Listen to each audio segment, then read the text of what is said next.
Hello, hello, hello. Welcome back to another episode of the Girl Next Door podcast. I'm your host, Sean, aka your number one source of fashionably late, but occasionally great pop culture takes.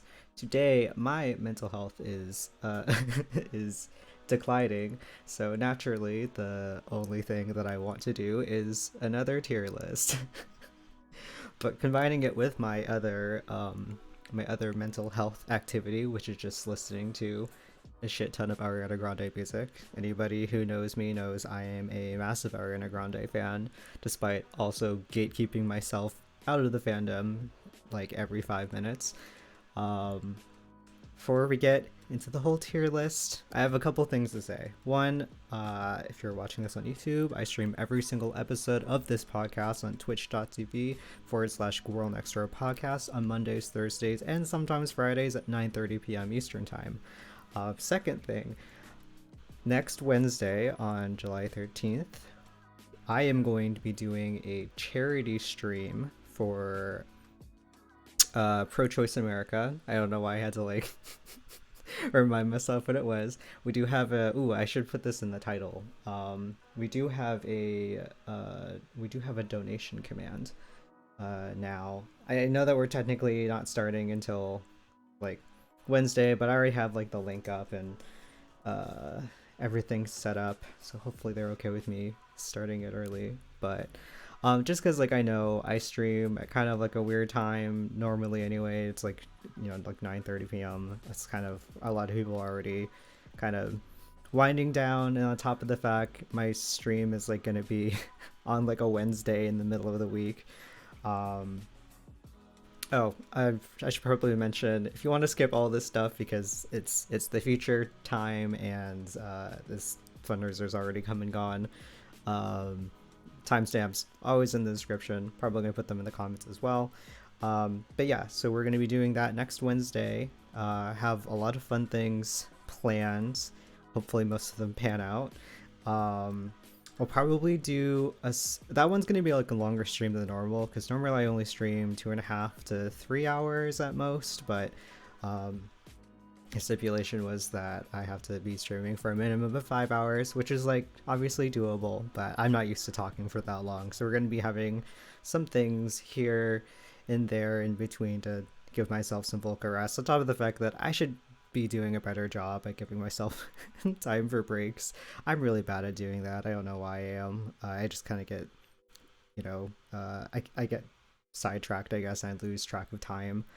That I forget, like, hey, every 45 to 50 minutes, you should, like, take a 10-minute break. And I can do that because it's Twitch. Um, and hopefully nobody will care. But I hope everybody is doing well. Like I said, my mental health is like kind of in a weird spot, not to get too TMI, but it just felt like good to think about um, just doing something fun for stream. Nothing overly complicated. I love doing like tier lists. I try to like use them sparingly because if I just become like a tier list streamer, one, I feel like I'm just gonna run out of content almost immediately. Or at least interesting content, and two, it's just like I don't want to get, I want to make sure that when I'm doing these, I'm doing them for the right reason, like in my own mind, which I know sounds really bizarre. But I had like a shower thought about this the other day. I was just like, you know what, I've been thinking so much about what I want to be doing for next Wednesday's stream that I just have uh mentally my budget was not really there for anything else. I was a little bit stressed in the first half of this week because I had the fourth off, so it's just like I had extra time. It was a long weekend to think about what I wanted to stream, and I was like, oh shit, like what am I gonna do? It's like, oh well, hey, hi, shower thought. Um, this is a tier list you haven't tried yet. I did think about doing one during when I had done the Lana Del Rey stream for celebrating the anniversary of Ultraviolence, but um, it just ended up. I realized pretty early that like if I tried to do that, we would just be there for a really long time. Um, and I had wanted to talk about so much other stuff, but because today I just want to dedicate it entirely to the tier list because I can. It's my stream. I do whatever I want. I figured this was a good time to do it. Um, Without further ado, let's get to the categories themselves. I'm hoping you can see them okay on screen. I've done this layout before and it wasn't too bad visual clarity wise, but I can try to adjust it. If anybody has an issue, like in chat with it. Um, well, let's start with the top category is Drag Me by My Ponytail. So to me, this is like not only just the best of the best, but it's like my personal best to like give myself a, a little bit more of a quote unquote challenge because there's not really like a lot of Ariana's music that I don't like. Um, but because of that, it's gonna be super tempting to put so much in like what is essentially like an S tier as far as this grading system is concerned that's completely arbitrary. Um uh I'd be tempted to put way too much into it. So I'm just like, okay, ground rule for myself in the beginning, just so everybody knows, that just because your absolute fave isn't in the top, it probably will be mine. But I have to make a decision because I'm only allowing myself 5 songs in the Esther category. Everything else can go in iconic, she's cute, if I'm in the right mood, we're better off not being around it. Um, Put your hearts up. That tier is self-explanatory if you're an Ariana stan. And I'm a fake fan who doesn't remember it, which honestly, there's probably going to be a decent amount of these that I might miss. I think it's mostly going to be the Christmas songs. I tried to like give myself a refresher today on like some of them to be like, oh, how are we feeling about this? But there is like a lot of stuff that I feel like I'm still gonna miss. Um, for clarity, the distinction that I'm going to be making between Drag Me by My Ponytail and like iconic, because I know they both sound similar, I feel like iconic is sort of like it's still really high ranking. It would be arguably considered an Ariana essential, a staple, if you will. So just because something's an iconic doesn't mean that like, and it's like not in like the top tier doesn't mean I don't care about it. It's just that like I'm actively forcing myself um to to make sure I don't put too much in S tier because I feel like I'm going to because I like I hate how much of a basic gay I am for how much I stand Ariana, but like kinda. um I should also add before we really get into it, well, a couple of things. One, it's not in order. I thought about organizing these earlier because the person who made this tier list has them relatively out of order. At least like all of like the albums like are together. It's just the tracks aren't ordered from like top to bottom, and like it's also not out in chronological order. I thought about doing that before stream, and then it just ended up being like short answer, I was too lazy to rearrange it. I don't know if I should be exposing myself like that, but like I said, today is like a weird mental health day. And then also, and I will have a timestamp for this at the very end. Um, the person who made this list, God bless their soul, they did their best. They have a lot of her discography on it, and I love that for them. But there are some missing songs. There's a decent amount, and I've taken it upon myself to write down on this notepad next to me some of the missing ones. We're gonna do a separate part of this stream slash this video that does have these songs. I'm gonna do my best, but I'm sure there's plenty I still forget. I wrote down as many as like I could find that we're missing, and I'll get into the some of like the reasonings to which songs I'm like keeping in and which ones I might be like omitting like on purpose. Like for example, I'm kind of classifying anything from like the from 13 like the musical as like one category instead of trying to do each individual song because I'm not familiar with the musical that well. and she did that when she was very young. It's like an ensemble thing. I just want to be like, okay, like she's there. I want to acknowledge that she exists. I will not be ranking them like individually, um, because that's a little bit too much extra effort for me. And then also, I'm not gonna count some of the covers from Victorious, and I'm also going to really be only focusing on like the one song from Victorious. I'm sorry if that's a controversial like stance, but personally, it's just like I feel like the only notable song that she has on there as like a is with Elizabeth Gillies on "Give It Up," which is like an iconic bop, obviously. So that one I do have on my notepad, but like the rest of the ones, honestly, I'm not including them because it'd be a little bit a little bit confusing, especially because like I don't have anything visually to help us guide through the missing songs. So I just wanted to throw that out in the beginning. I recognize that this list is not complete. I am not the person who made this tier list, and obviously this is not throwing shade on them either, because there's a lot of songs to like put on. I can't expect you to remember every single one, especially if it's like a there's like a lot of these are collabs. I'm not sure maybe if like the person who made this was like trying to exclude some of like the collab songs or some of the soundtrack stuff, but I mean they did include "Don't Call Me Angel," so um but without further ado, we are going to get into this tier list. We're starting with Boyfriend. Okay, so Boyfriend. Okay, we might be starting off a little bit controversial. Um, I actually don't know if this is like a controversial take because I don't see like a lot of people standing this song personally.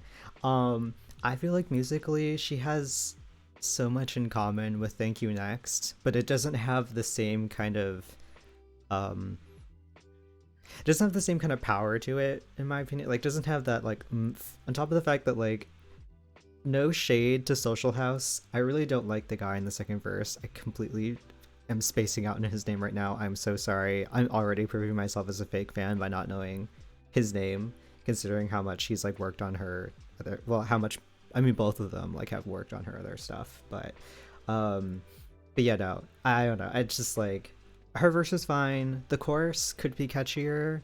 Um but I still like the beat. I still like the I like the idea of the song. Like lyrically it is like very much a messy bop. So because of that, I do I do still want to put her in She's Cute. Just because I like she might change throughout the night. A lot of these rankings are probably going to change as the night goes on. Um but I just wanted to sort of start it off with that as like sort of a like a center kind of moment, you know. Oh, I also throw out that these ranks go from top to bottom, left to right. So the furthest to the left I'm going to consider is like the best of that category. I'm hoping that makes sense.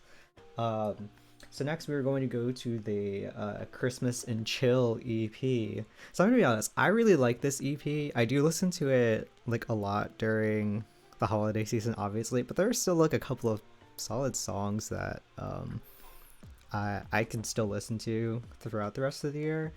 But it's not my favorite project at first. I do think it was like a step in the direction that I really wanted from her, which we ended up getting on Positions, where it is like a lot more um R&B inspired, but like also but with like a lot of like hip hop production beneath it. Um with like some trap elements to it too, honestly, with like some of the 808s. So I do appreciate where it is for her as a step creatively. It's just like not my favorite project entirely. So to start with it this Christmas, which I feel weird saying, um, I'm gonna put it if I'm in the right mood. Um,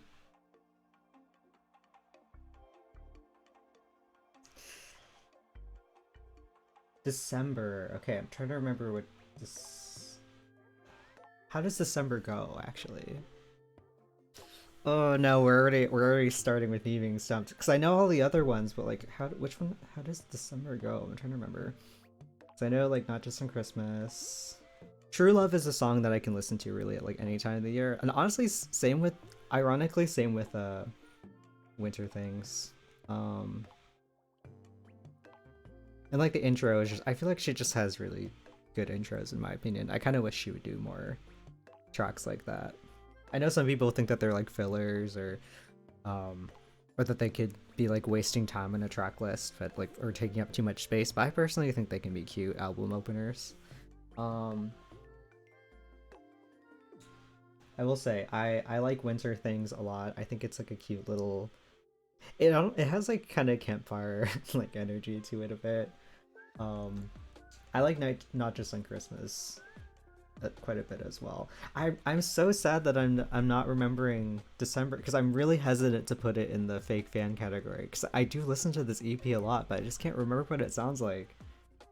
I can already feel like my ponytail privilege card being put into question right now. How, and this might be cheating. I'm gonna leave December there for now, and then like maybe when I take my break, I'll listen to like a snippet of it and see if I remember. Oh, this is a bad start. I swear I know the majority of the rest of her discography, but for some reason, like December's like slipping. All right, so I feel like inevitably though, like a lot of this EP is gonna go in like She's Cute.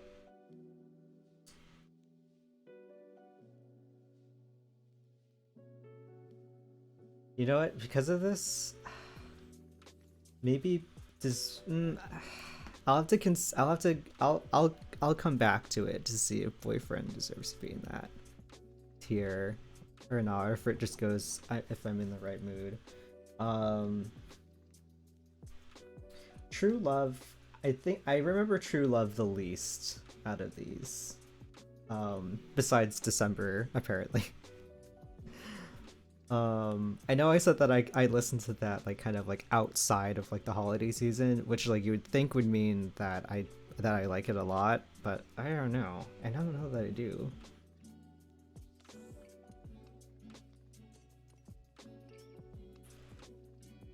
Okay, maybe. Mm,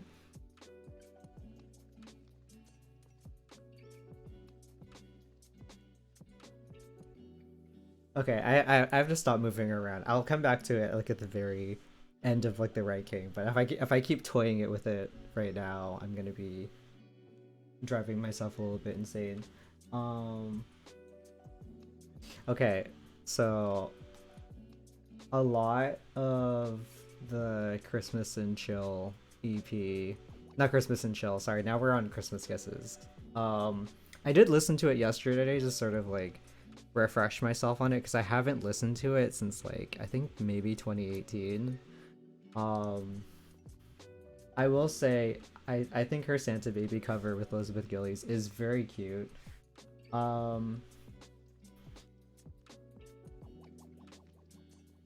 I'll be honest, I'm not like a massive fan of like it's nothing wrong with her vocal performance or anything. I think honestly a lot of Christmas Kisses like production wise is kind of like a hit or miss for me. I do like Snow in California, but I don't know. I'm not a big fan of like the Last Christmas cover. Um, Fast forwarding though to the single that never that never was. We have Focus. So the thing for me with Focus is that it very much feels like um an instance of like the label wanted to recreate the success of Problem and they just engineered a song that is exactly like that is like so similar to Problem. And I go back and forth on which one I prefer more because like I love Problem. Okay, let me rephrase that. Because I don't love Problem. I usually would prefer Problem over Focus just because it's like the original and like like Focus is the derivative edition of it. But like the more that I think about the song Um, I do like how weird Focus is. Um, and I do think aesthetically I like the music video a little bit more. Um, it is a shame that like she didn't get to find her home really officially like on like a project because she was like pulled off of Dangerous Woman. She is on the deluxe edition in Japan, I believe, and maybe some other countries, but otherwise she just kind of floats in the ether. Um, I'll say I'll put her at the top of If I'm in the Right Mood because I don't mind her. Um, she has grown on me quite a bit. Um, Dance to This, I think I'm kind of worried I'm throwing a lot of stuff in like She's Cute, but which is the opposite issue that I thought I'd be having. um, I like Dance to This. It's a very subdued song from her. Obviously, cute collab with Troye Sivan. Honestly, like a highlight for me off of that album, just because it's like her, obviously. But I consider it like a highlight of her own discography? Not necessarily. Um, but like I do like how chill it is. And I would put it in if I'm in the right mood. But I'm generally in like the mood to listen to Dance to This, even if it's not my go-to. If I'm like if I want to put on like an Ariana Grande song, because it is ultimately a choice of on song.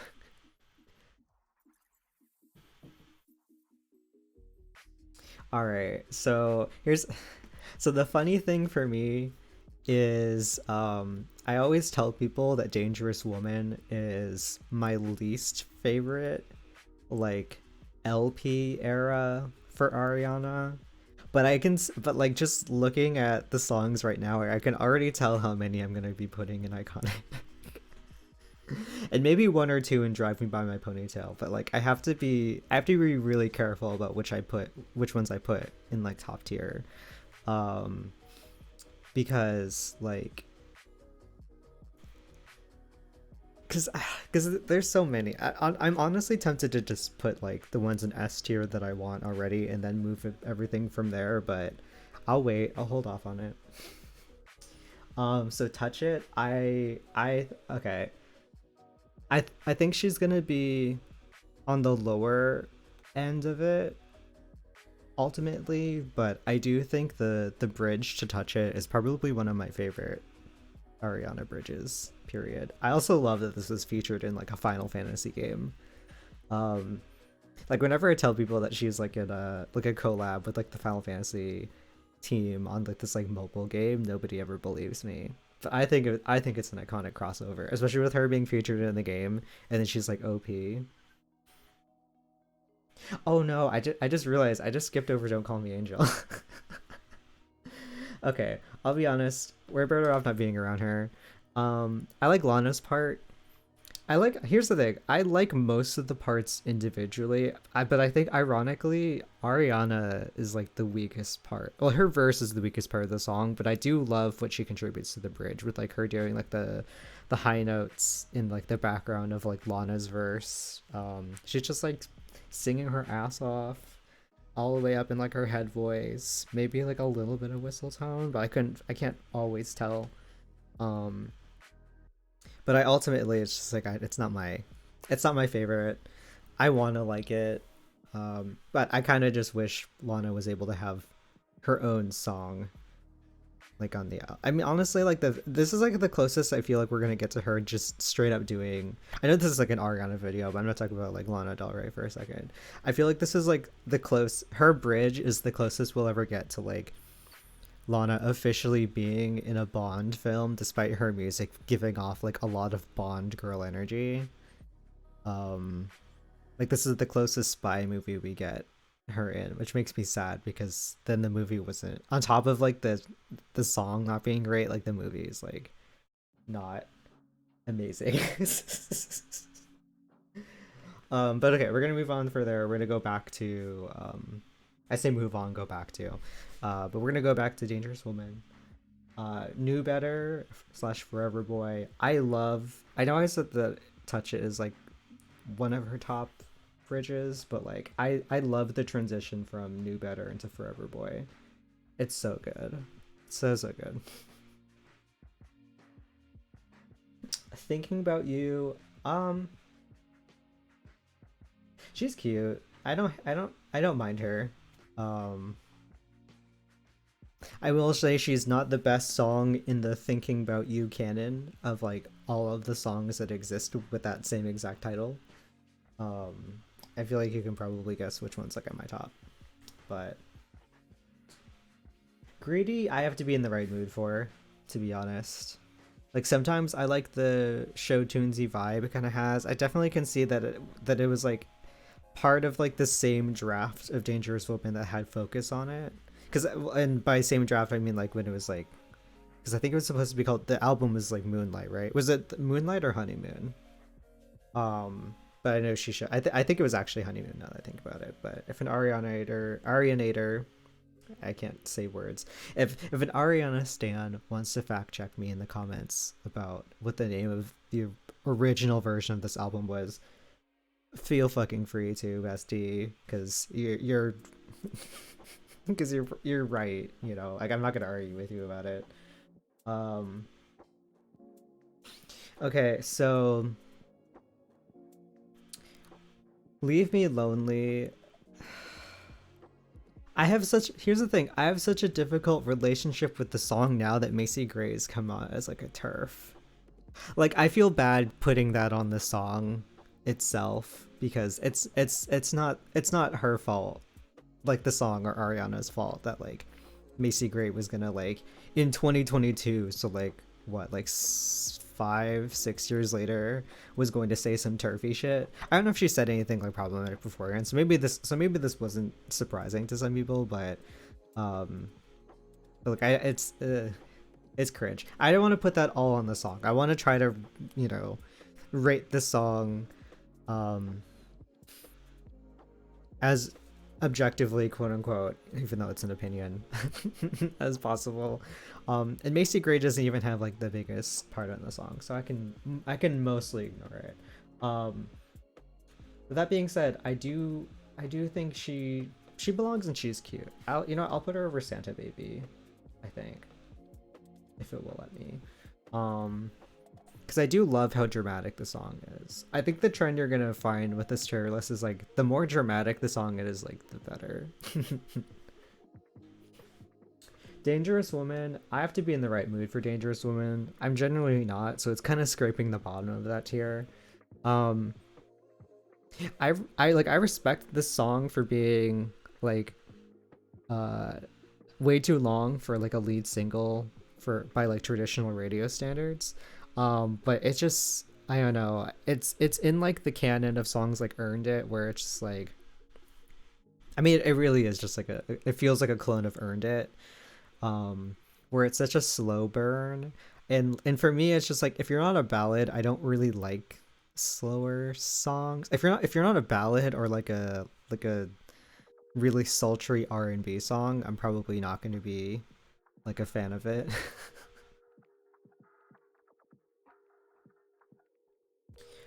Be Alright. So I'm gonna put it in iconic, but it is potentially, it is a contender for Drag Me By My Ponytail, if I'm being perfectly honest. Like I can't go anywhere outside of iconic for sure. Well, anywhere below iconic for sure, because it is such an Ariana like essential in my opinion. Um, Same with One More Time, or what? No, not One More Time. One Last Time. I think that is like also an essential. Um, Into You. I mean, Into You is also an essential. I think I like. Do I like Into You a little bit more than Be Alright? I think probably like a tiny bit. I think it's just like a really good like piece of like pop music. It feels like it's Max Martin at like his finest in my opinion, like production wise. It's like very dramatic, it's very dancey. It has like a good vocal performance on it.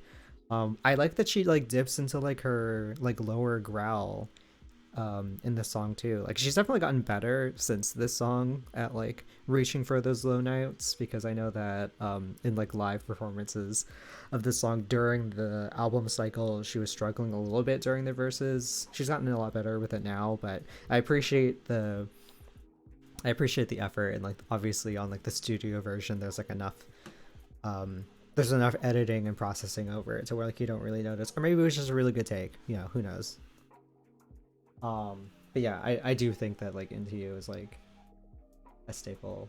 um side to side had to grow on me, I'm gonna be perfectly honest. I think she's like either at the top of She's Cute or like sort of at the bottom of Iconic, but like I think she could probably move up as the night goes on, but we'll see where I rank everything else and kind of go from there. Ooh, I like Let Me Love You. Um I like it a lot. I'll probably put it by Side to Side. I really like it does lean into like the art, like the R&B vibe that I've like always really wanted from her, that we eventually did get, but I definitely still want more of it. Um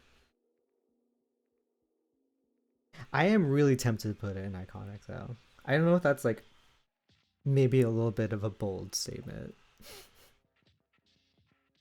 I don't know. We'll come back to it. Every Day, I'm gonna be honest. I don't like Every Day at all. I think it's by far the worst song on Dangerous Woman.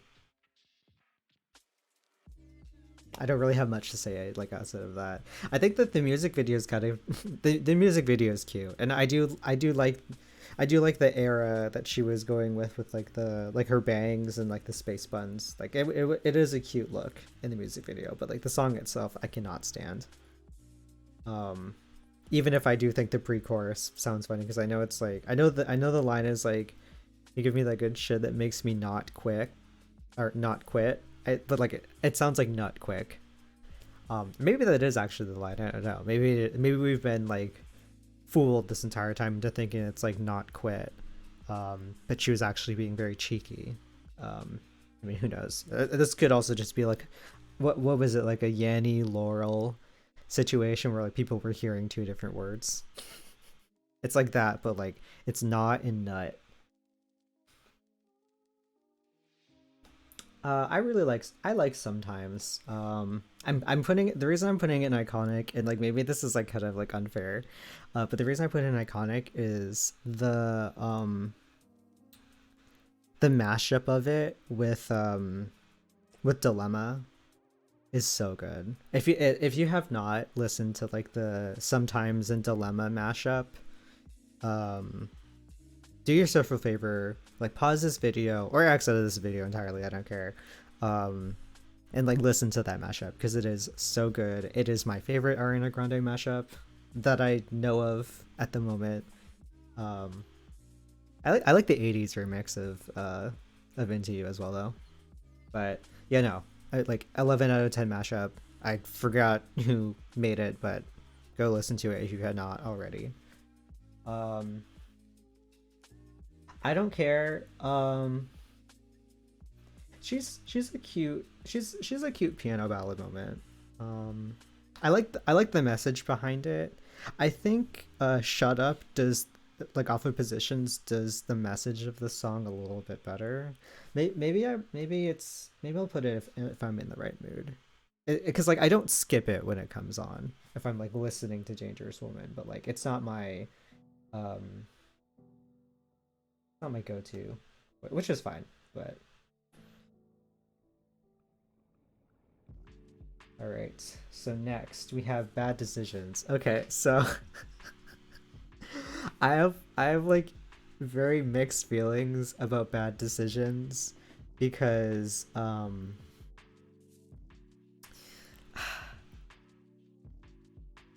girl, why are you as a white woman saying we got that hood love? Your cultural appropriation era, girl. Mm-mm. It is a questionable lyric. I like the song, but it is a questionable lyric. I will say she's cute, but but she is on thin ice. I also, oh my god, I love Moonlight. Okay, Moonlight goes top of she's cute. If Side to Side isn't an iconic, well, if Side to Side is an iconic, then like Moonlight deserves to be at like the top of She's Cute because I think it's a very cute ballad. I think it's a cute album opener. As much as I would have loved I don't know if we ever got confirmation that like Baby Loves was it Baby Loves or Baby Love? I don't know. It was like it played during like an interlude during the Dangerous Woman tour. I don't know if that was like ever confirmed to be the original opener for when the album was like Honeymoon. Honeymoon or Moonlight, whichever one it was.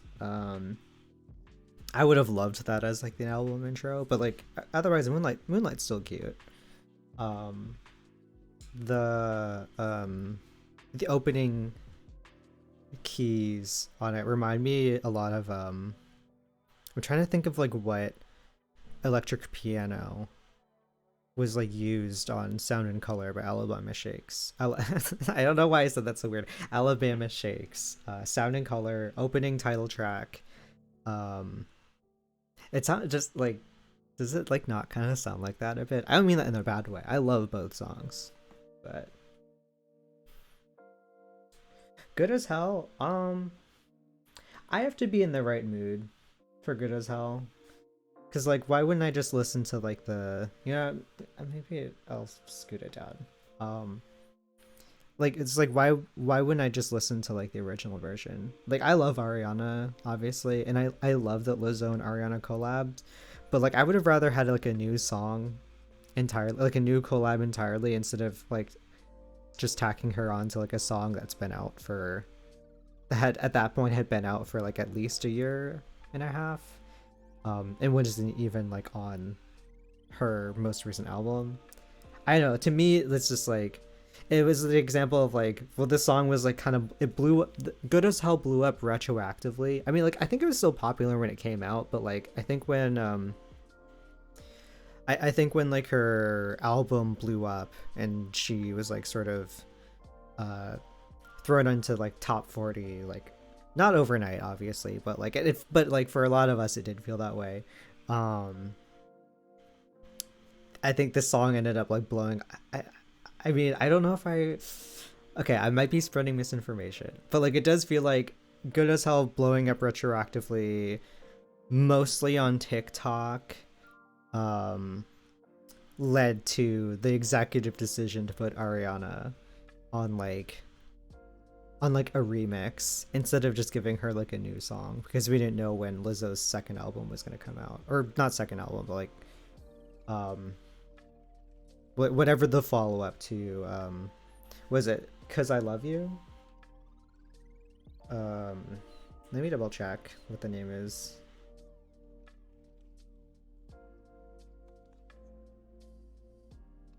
Sorry, I have to make sure I'm getting my facts straight for once. Yeah, Cause I Love You. Okay, I was right. Sorry, I had to get that fact straight. All right, but we're gonna move on to My Everything. Oh, okay, speaking of which, the song My Everything, I know that she had like kind of written that about her grandpa that like just died. Not just died as in like recently, but I mean like when like the album had come out.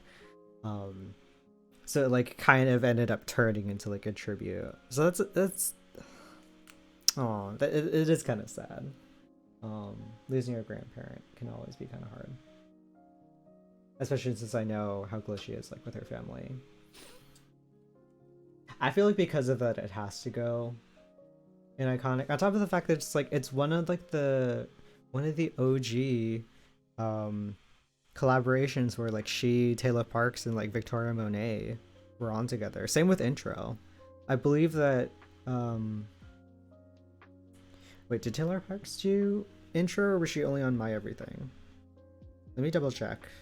These are all things I could have checked before stream, but I did not because I am silly.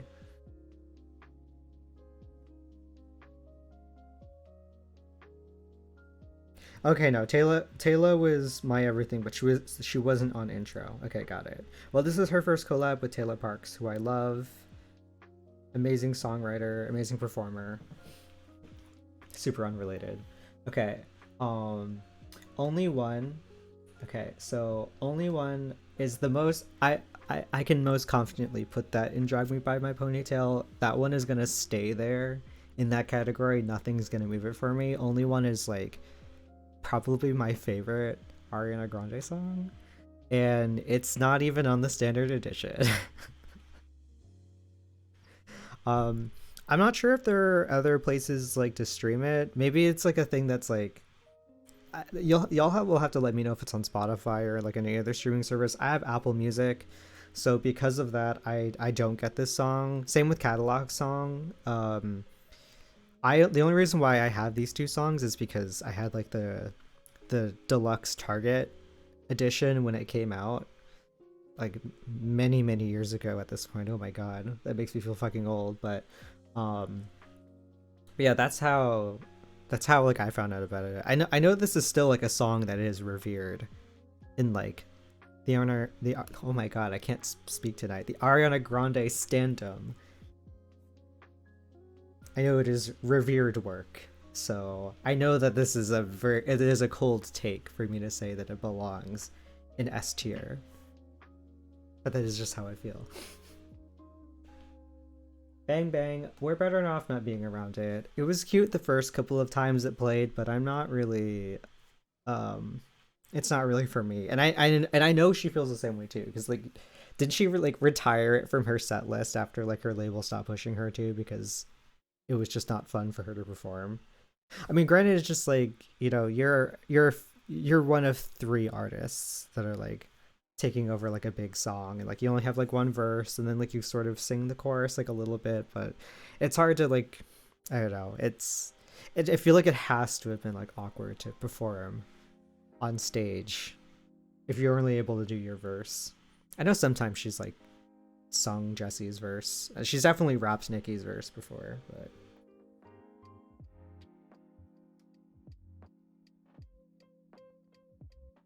all right. I really like I do like You Don't Know Me quite a bit. I'll put it, maybe that's putting it high. I'll put it behind New Better Forever Boy, but that is like another one of the bonus tracks that I do like. I do it is like in a similar vein to like Jason's song and um Shut Up. What other song is like in this like category? She does have like a lot of songs just like where she's very knowingly like, hey, I know what y'all say about me. Um and like fuck you. Okay, one last time has to be in Drag Me by My Ponytail, in my opinion. Like I was hesitant at first, but then when I like really think about it, I think of like the impact of that song. Um and like I think my favorite thing about One Last Time is how it's kind of taken on a life of its own that's like transcends like the actual lyrics of the song, because like yeah, you can interpret it and it's sort of like a, yeah, this is like a YOLO song a little, like I can understand when people use that interpretation of like the lyrics, but at its core, isn't the song like about cheating? Or like you've cheated on somebody, and she's like, okay, well, if we hook up, one last time, then like then I can let you go, or that can remind you like how much you love me. Like, isn't that like the conceit of the song? It doesn't feel like as like uplifting or like inspiring as like some people kind of describe it as. I know that it's like taken, part of the reason why it's taking on a life of its own is like, to address the elephant in like the room. It's like I recognize that this is like a big song for the people who are like recovering from the Manchester tragedy. So I do understand that like the interpretation took on a life with that, and I accept that. But I think before then, people were feeling differently about it too, where they saw it as like a YOLO song that was like inspiring. I'm just like, this song's about cheating, but go off. No, I know that there can be multiple interpretations of a song. It doesn't mean that like just because um one differs, it doesn't mean like you're wrong. If anything, I could be like very much in the minority or in the wrong for it. I fully accept that as well. I'm wrong about tons of shit.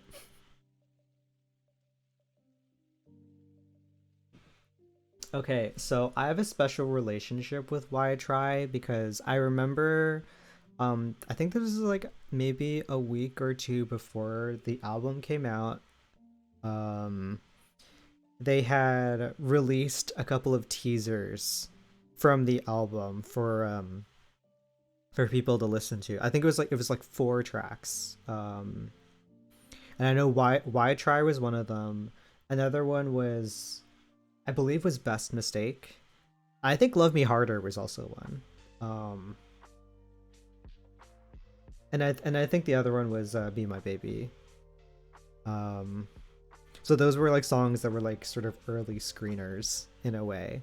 So I do have a special relationship with Why Try because I did play that like so much. On top of the fact that it's just like like Ryan Tedder is just like even if I don't love all of his songs, like I can't deny that he is like a solid songwriter.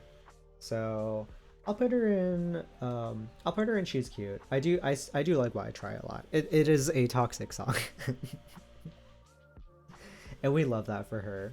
Um Break Free. Ooh, okay, so this I know for sure this is a controversial opinion. I have to be in the right mood for Break Free. Um like I used to rank it lower. It's definitely not my favorite off of my everything. It's not my least favorite though.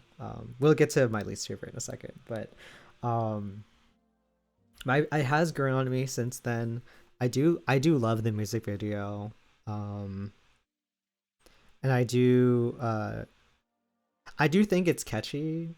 I like the bridge quite a bit too, but it's just like I don't like that era of EDM. It's like a little bit obnoxious. I'm so sorry, Zed, but like that's just how I feel about like your impact, bro. It's just like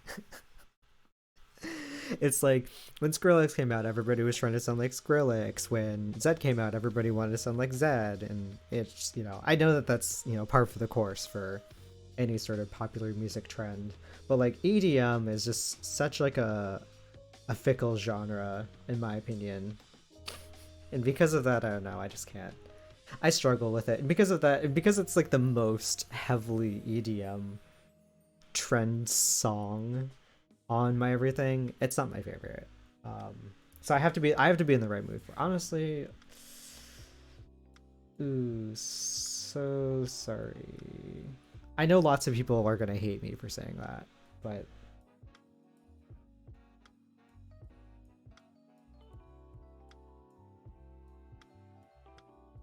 you can react to the video to the new song. I won't be doing that like right now just because we're focusing on like Ariana, but like I will listen to it after stream if you remind me. But welcome in, Cassetti. I know it's been a bit, but I hope you're doing well. I know my stream schedule's been kind of like all over the place, so so because of that, it can be kind of hard to catch me. But I hope everything is well.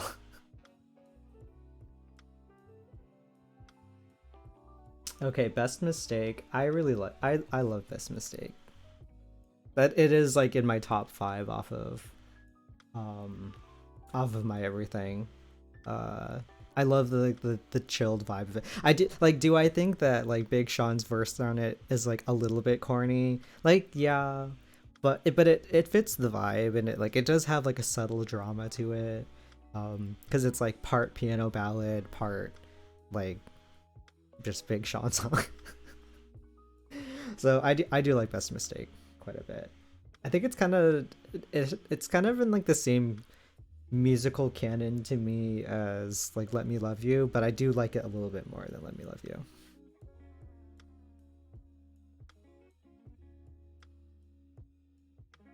I think Be My Baby is cute. I liked it a lot when it was like one of the teaser tracks, but it's kind of gone down for me just because I think her other collabs with Kashmir Cat are like a little bit better.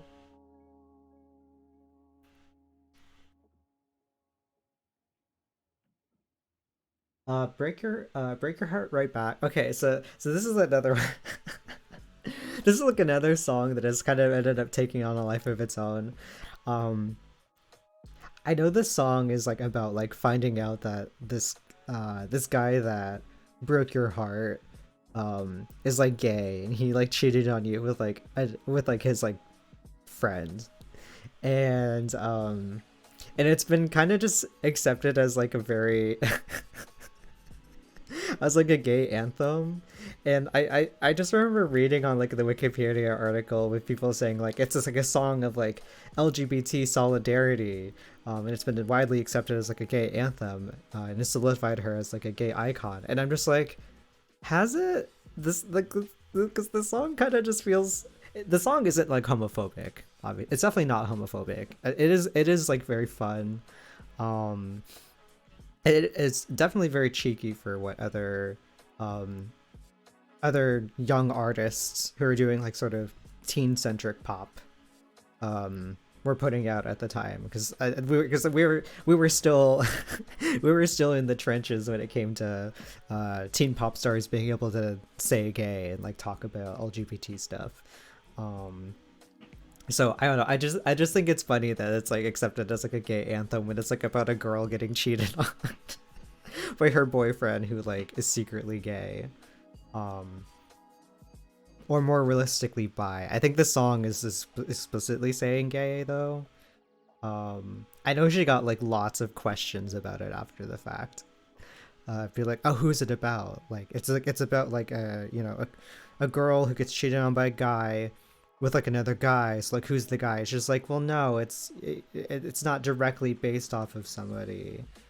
Or it is, but like we were only a thing for a minute. Like I believe that's like specifically what she said about it, which I think is funny. I have my own theories about who it could be, but obviously I'm not.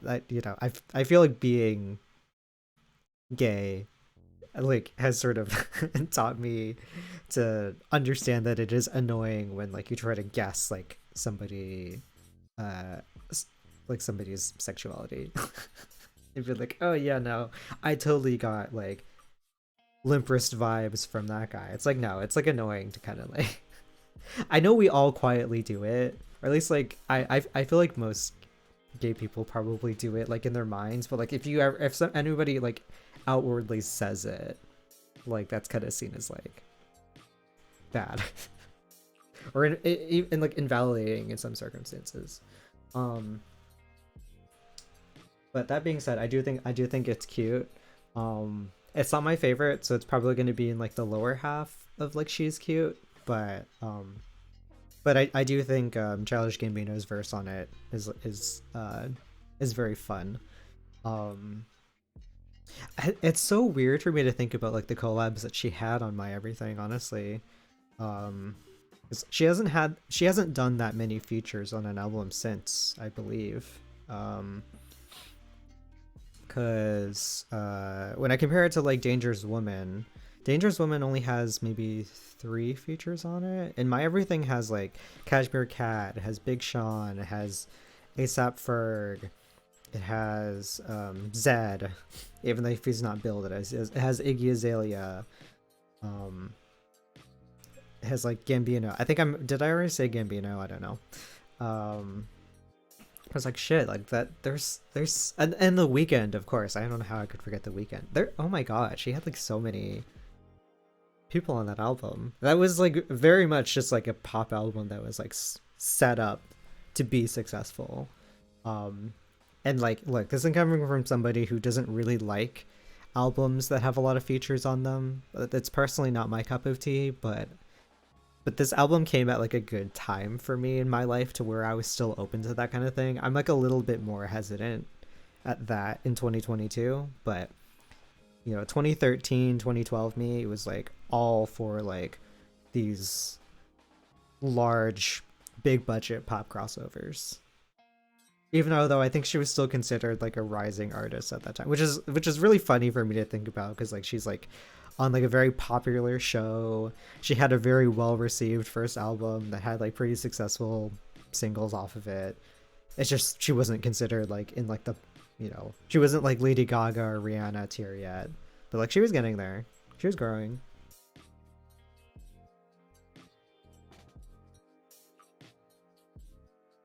Oh, that's really funny though. Because I'm just like remembering. I'm not sure if I wrote it down on like my notepad that has the songs that that this person missed. Oh, I don't think I did. Okay. Well, I'll write it down just to remind me. But like the song that she did for the Hunger Games soundtrack and sure like worked with like Lord. Oh, what a time. What an era. Okay, I will say Love Me Harder I think is like I do think it's a little bit iconic.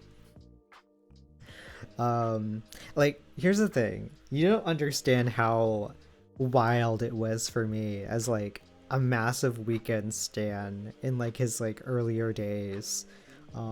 With like his like mixtapes like on Tumblr. Just like following all of that and like seeing him as this like, you know, dark underground-ish like R&B artist who is doing like very um sort of like weird um maybe not genre defying but definitely genre like reconfiguring of like type of music that just like feels very much like it could only exist because of the internet. And like seeing him with like all of that and then getting getting notified that he's a featured artist on an Ariana Grande album was so crazy to me at the time. Um, and it is in my top five off of that album. I still love it a lot. I think the music video, first of all, I you know was that her first collab with Hannah Lux Davis? I think it was at least one of the first anyway. I know her first really big one was with like Bang Bang, but like but she worked on Love Me Harder with her too. I'm trying to think of which one came first chronologically. It's not coming to my brain immediately. Um oh yeah, I forgot. So just a little bit of your heart for those who don't know, but I feel like if you're an Ariana stan then like you do know. Um the song was like written by Harry Styles. And that's so weird for me to wrap my head around. I mean I love that for her. Sort of like nearing peak One Direction era, if not at the peak. It's still not my favorite. Um, to be honest, it feels harsh putting it in "We're Better Off Not Being Around It" because I don't think it's a bad song. It is like a cute ballad, and it like does feel very dramatic, but I don't listen to it a lot, and I don't really have like um a compulsion to listen to it a lot. I don't know. I think I'll put it in like the bottom of if I'm in the right mood, but it's very much skirting "We're Better Off Not Being Around It" territory. I will say I'll put "Hands on Me" and "Put Your Hearts Up" tier, but like I do think it's a but I do think it's a fun song, but just like not for like the right reasons. I don't like it. I do think ASAP Ferg's verse on it is kind of funny though. It is very like risque for the demographic that she was still kind of working with during this stage of her career. Because you're still in Victorious, and then you have this guy like talking about putting a candle on some girl's cake. I'm just like, anyways.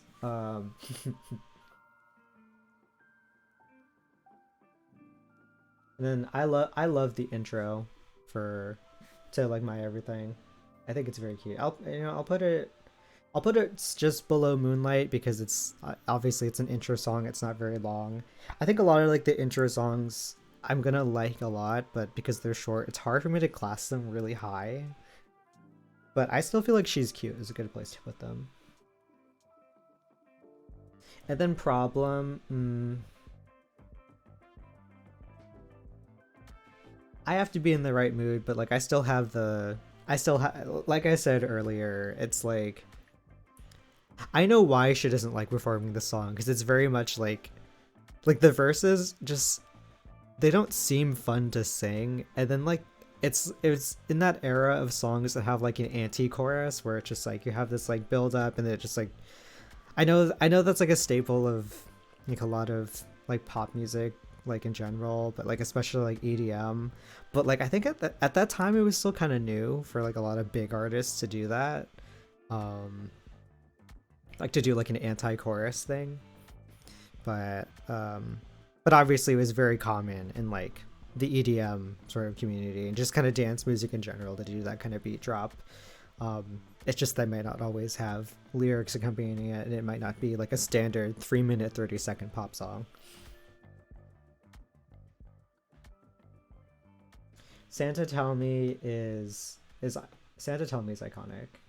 Um, it can't go anywhere else but iconic. I think it is like is it All I Want for Christmas Is You tier? Like no, but like nothing's gonna be touching that. But I still think it's probably like, in my opinion, it's her best like holiday themed song. Period.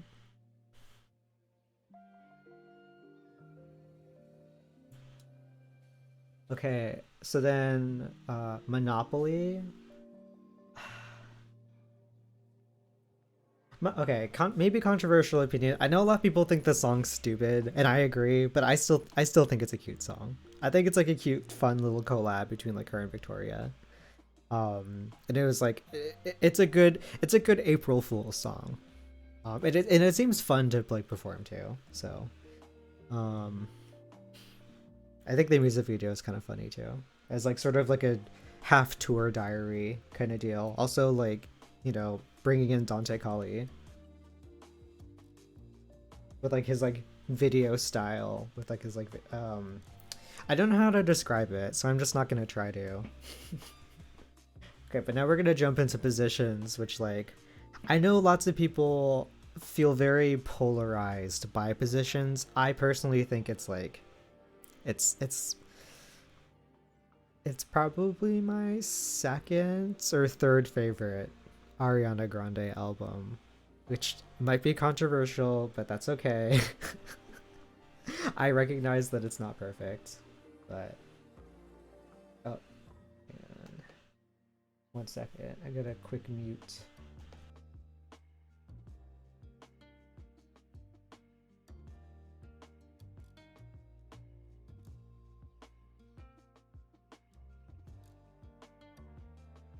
All right, I'm back. So we have, starting off again, I wish these were like in order, but it's it is what it is. Starting off, we have Love Language. How do I feel about Love Language? By the way, we're gonna get through positions, and then I'm gonna take probably like a 10-minute break, which will probably be edited out of like the YouTube video, so don't worry. But for the rest of y'all, like I hope you can get some. Maybe you know what? Maybe it's better for me to take a break now instead of like trying to get through positions. I think that makes more sense. So I'm gonna quick BRB. Let me get some water, maybe like a snack. I've got to open a window because it's very hot in my office right now. And we'll be back to do. Let's see what we have left. We have Positions, Rain on Me, Stuck with You, Sweetener, Thank You Next, and then Yours Truly. So we still have quite a bit to get through. So yeah, I probably should like do a quick BRB. Um, so I'll get back to that in a second. I'm gonna just quick peace out for 10 minutes, and then we'll be right back.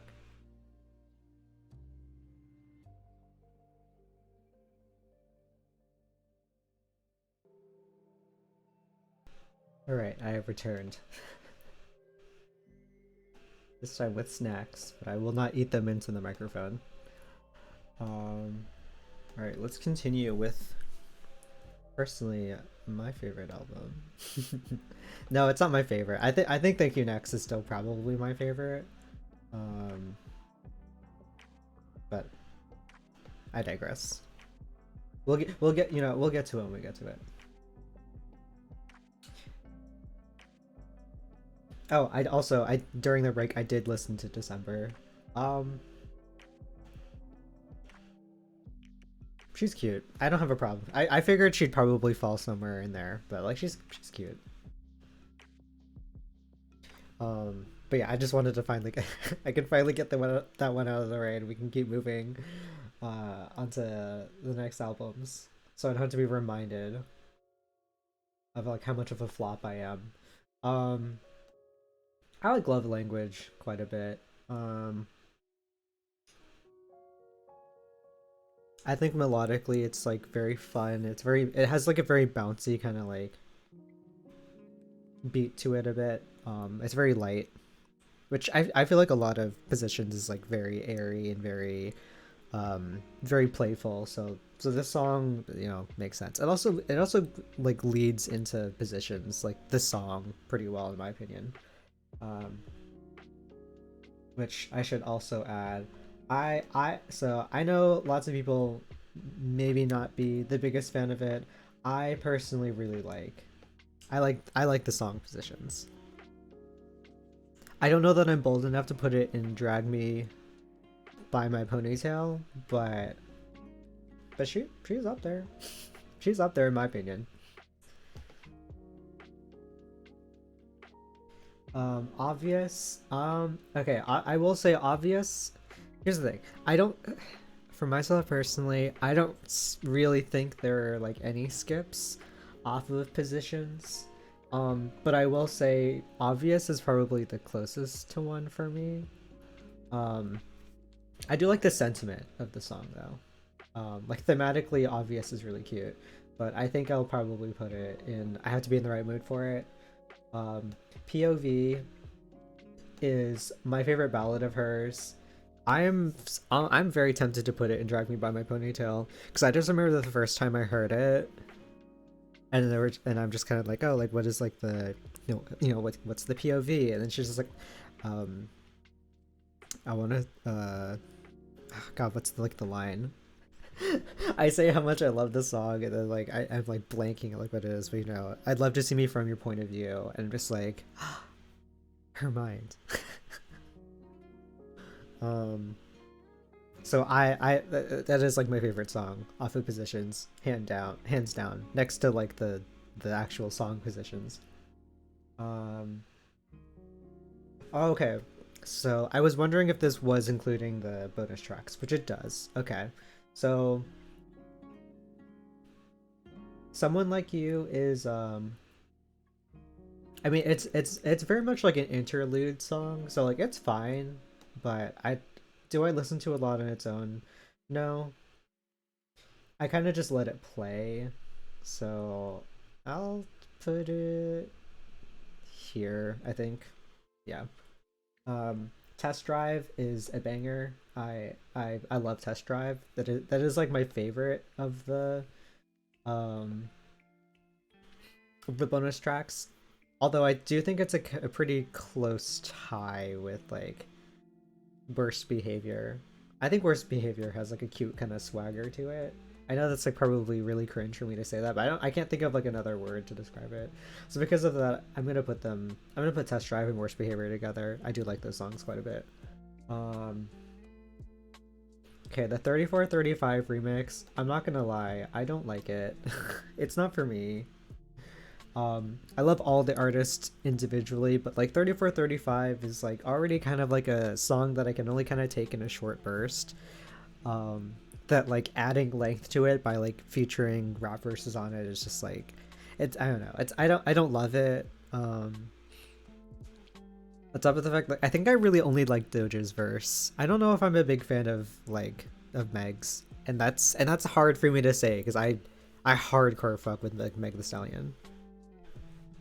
But it just wasn't, I don't know, it just didn't work for me.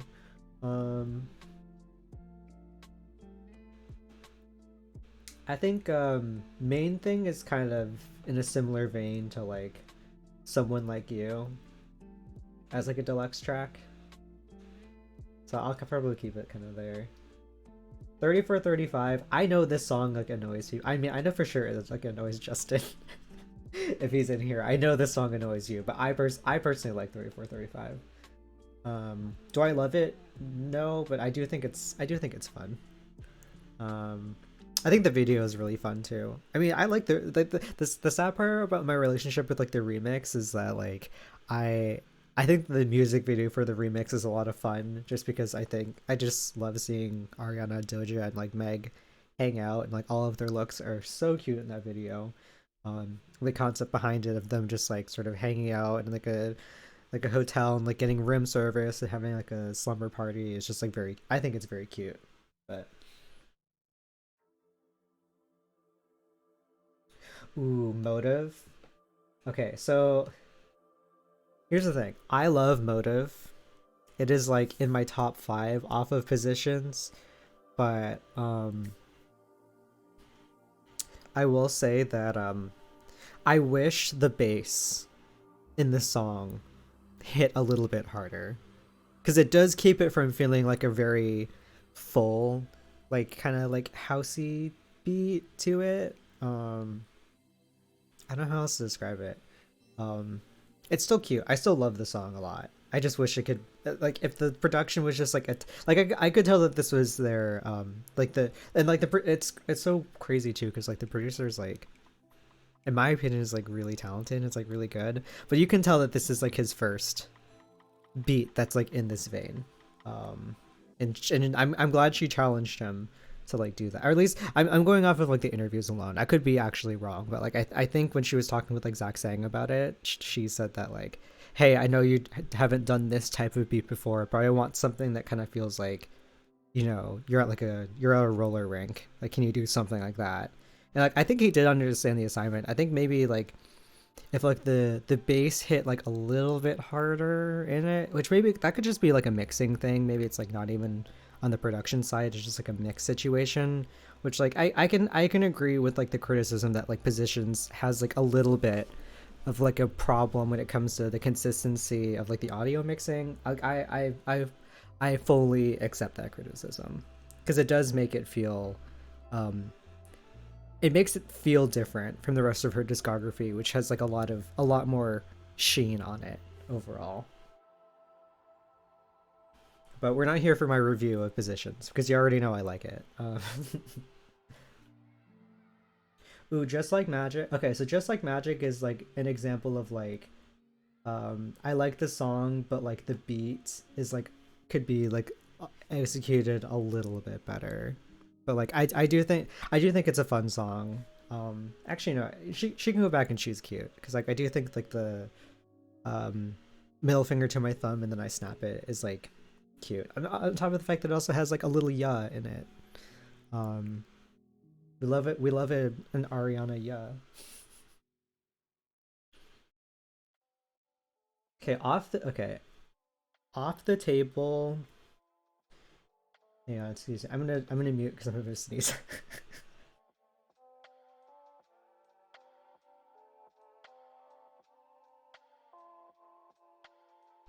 Sorry, excuse me. Uh, off the table. Um, it did grow on me, but I'm still not a fan. I'm still not the biggest fan of it.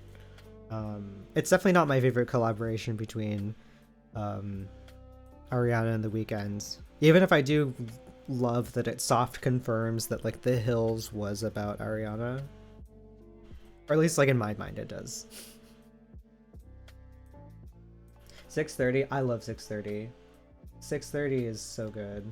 I know it might be a little weird to some for me to be putting it in the iconic category, but at the same time, you're gonna find like a lot of positions up here. So, because you know I'm a position stan. Ooh, okay, safety net. I like safety net quite a bit too. I don't know where to put her though. Um, I'll put her next to side, but she's very close to like, you know, I think because of that I have to put side to side in iconic. I will say I do quote it a lot, especially after like a hookup. I will be like, "Let me stop. That's gross. That's nasty." My hair. Oh my god, my hair. I. Oh my god. This is like the sound I've been wanting for Ariana for so long, ever since you know what, she can go here.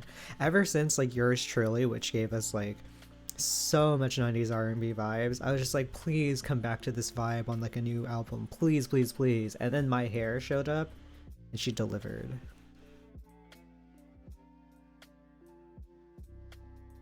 You know what, no, I'm gonna keep scooting her up. I'm not afraid to do it. I love My Hair. I feel like the existence of My Hair keeps the album from being considered a flop, in my opinion. I don't know why so many people hate Positions. Okay, I will say Nasty. I was rooting for Nasty so hard. You have no idea how much I wanted Nasty to be good because that was one of like the first audio snippets that we got from like a non-single off of Positions, and then like the actual song was not was not good. I don't love it. Um it's honestly off of like the standard edition of Positions, it's probably my second to least favorite, if not my least favorite. And that's so sad because I really loved the snippet. And I loved like the sort of like, you know, ethereal R&B vibe that it was like sort of going for. I'm just so disappointed by it. So I hate putting it this low, but it's still I still don't consider it put your hearts up territory personally, um but it's like kind of there. I guess while we're down here, West Side is also kind of in that territory for me. I don't really like West Side. Um it's an interlude, but effectively, but I don't know, I just don't really like it. And then finally, I don't. Okay, I'm saying this, but it makes it sound so unceremonious when I just say that, like, okay, the last song's gonna be in like She's Cute. But like she's cute. She's fine. Um, she's a good album opener in my opinion. I thought Positions was gonna make the tier list more top heavy, but I think it actually balanced it out a little bit. Um, but we'll see moving forward. Um, Rain on Me. Okay, I know for a lot of people it was overplayed, but a fun fact, I never got to hear it on the radio. I never heard it on the radio. I never heard it in a store. So like the only times I've ever listened to this song have been when I have actively elected to listen to this song. So it personally hasn't gotten old for me, but I know that it's definitely gotten annoying for other people. um but I personally I like Rain on Me. Um is it like her best collab? No. But like it's still fun. Her vocal performance is still fine even if she's not doing like a ton of acrobatics during it. And I just like the idea of Ariana and Lady Gaga hanging out. I don't know if that's like a fair reason to like a song, but for me it is. Um she just needs like a little bit more oomph to be like iconic. She's not quite there yet, but like the music video kind of brings it very close. I really like the music video. I think Seven Rings and Rain on Me probably have my favorite aesthetics for. I know technically Rain on Me is like a Lady Gaga song, so like I can't really count it within like Ariana Grande's music video cinematic universe, but I'm gonna soft consider it one of hers. I think Seven Rings and Rain on Me probably have my favorite music video universes for or settings, I guess, for Ariana. I mean, I'm just a slut for like Pink. I think that's what you can gather from that statement. Is I'm a slut for Pink. I mean, I feel like you can tell from my like Twitch overlay too, though. Like that shouldn't be that surprising. Stuck with You. Here's the thing, like this isn't even from me coming from me not liking Justin Bieber, even though like I don't. I genuinely just think it's a boring song. Yeah, no, I think I just genuinely think it's a boring song. Okay, moving on to Sweetener. Starting off kind of hot here. I really don't like Borderline. It's like the audio mixing on her vocals is weird. Um, it doesn't use Missy, in my opinion, to like the best that they could have, which is disappointing because like when I saw that she was a featured artist on the album, I was probably like the most excited for this song when like the track listing was revealed. Like this was like in like my top 3 of like most anticipated songs, and it was so disappointing. I don't know. It's also, I'm just realizing, is Borderline on here twice? Okay, well we're gonna scoot her all the way to the bottom because I'm not gonna do doubles.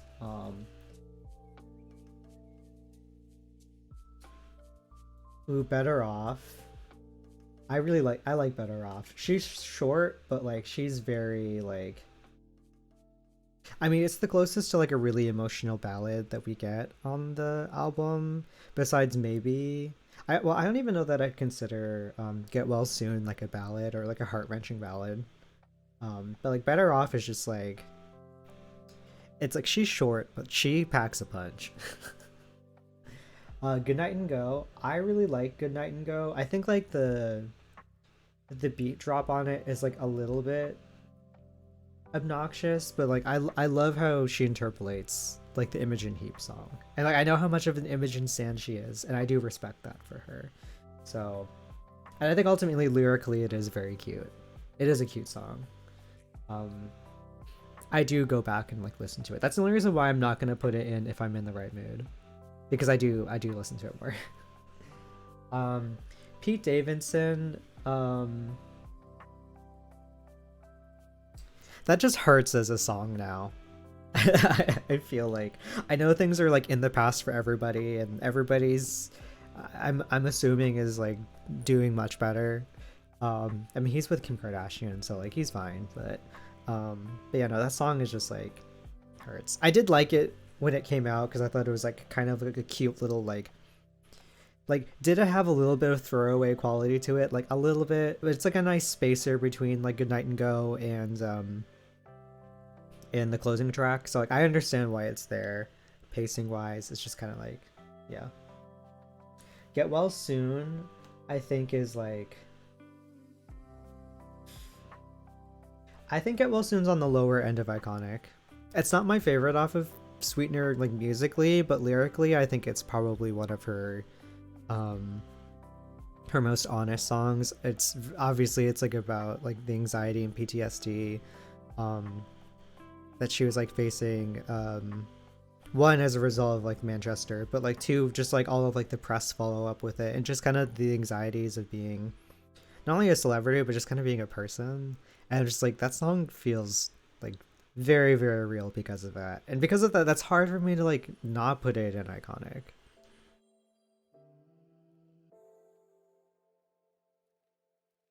Blazed, I have to be in the right mood for Blazed.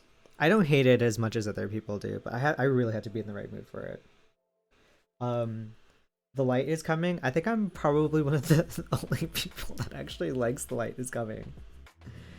Um, like unironically, I do enjoy The Light Is Coming. I feel like I quote it a lot too. Um, she's cute. I'll put her. I mean, she goes up pretty high for me. To be honest, I quite like The Light Is Coming. Also, I'm gonna scoot some of these around while we're here, just because I'm thinking of I've had time to reflect on certain rankings, so I'm gonna move some stuff around. Ooh, Rem is iconic. We're doing it. We're so close to starting a new row. in the iconic category. I love Rem. It is. I know it was originally meant for Beyonce, but I'm glad it went to Ariana. As much as I love Beyonce, obviously. Um, God is a Woman, also such a banger. We did it. We did it, Joe. We have a third row in we have a third row in iconic. It's officially becoming an overfilled category. So like we have to start moving stuff into to the lesser categories, which I guess we're about to do because I don't like Sweetener or Successful. I like Here's the thing. I like Successful and Sweetener in like I do think they're kind of funny a little bit. I know they're not meant to, maybe not funny, but kind of just like playful. And because of that, I can appreciate them because of that, but I'm still gonna excuse me. I'm still gonna say we're better off not being around you. I'm really sorry.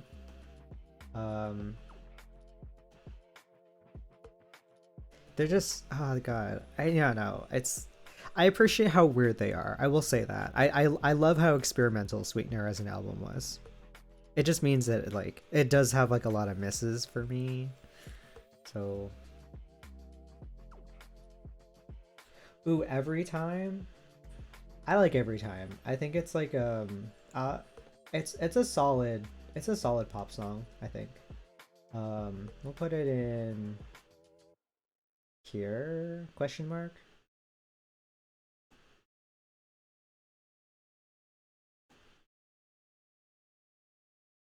Controversial opinion. I don't know. Ooh, Breathin', Anxiety Anthem. Oh wait, did my playlist just stop? Yes, okay. Alright, we're gonna quick fix that.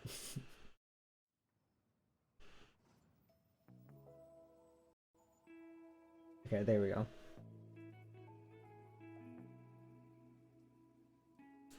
Oh wait, yeah, I forgot. I was gonna move this up. Breathe In. I like Breathing quite a bit. I think I'll put her probably here. There is a chance for her to go higher, but we'll see. Ooh, No Tears Left to Cry. Okay, so here's the thing. I liked No Tears Left to Cry when it came out, but I didn't love it. I've since then I'm obsessed with it. I like the song like a lot. Hang on, let me. Mm, yeah, no, I think I'm comfortable with that ranking. Um, Raindrops. I think it's cute. It's kind of like in the same realm of like other intros for me. So it's I feel comfortable putting it here. Maybe.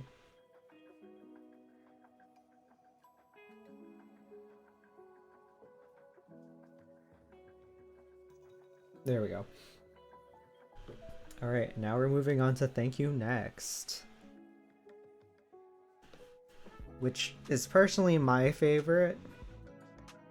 Okay, so the way that I feel about Ariana's albums is like I think Thank You Next is my favorite of hers, but it's ironically not the one I revisit the most. And I think it's just because it's such like a heavy album that I'm not always in the mood to listen to it. Um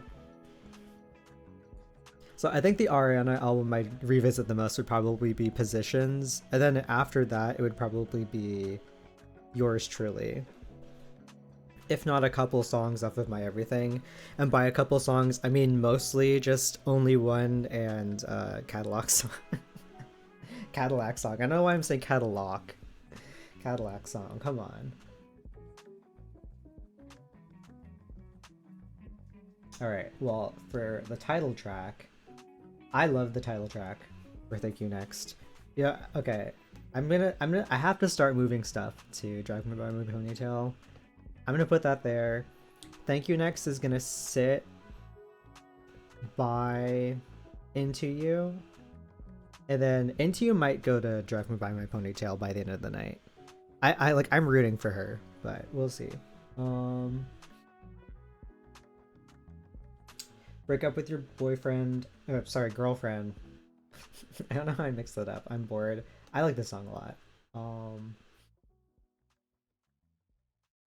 I love the beat in it. I love I love the theme of it. I like the interpolation during like the bridge, like the sample. It's not technically a sample. I'm pretty sure I used the interpolation right. I'm pretty sure that's what it is, but um like I like the bridge. I think it's just like a fun song in the music video. I know some people are like, is it's like queer baity, and I think I mean I think that's fair, but at the same time, like, it's not it's it's not on Ariana to say whether she's bi or not, or whether she's queer baiting.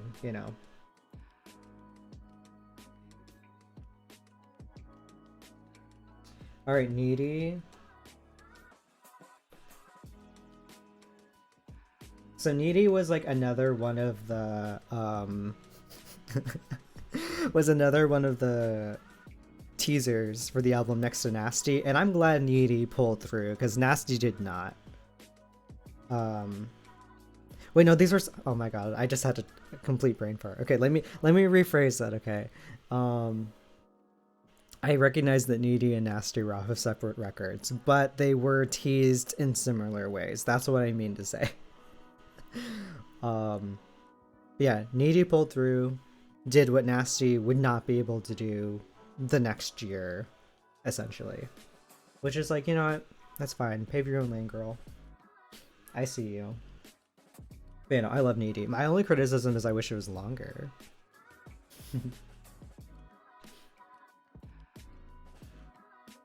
Ooh, I will say I quote NASA a lot. Specifically this week, I have like referenced it like a lot. Also, I'm realizing I'm gonna put side to side a little bit higher. Um, Same with best mistake, honestly. Okay, Bloodline. I'll be honest. I have to be in the right mood for Bloodline. I still like it, but it's not my favorite off of Thank You Next. It's not. It's definitely not like a skip. But hang on, I'm gonna sneeze again.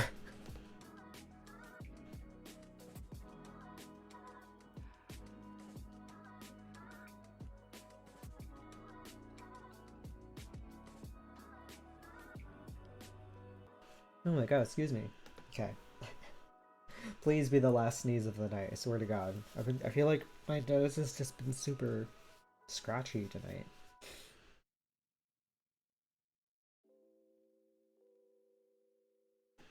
All right, I love the message of Fake Smile quite a bit, um,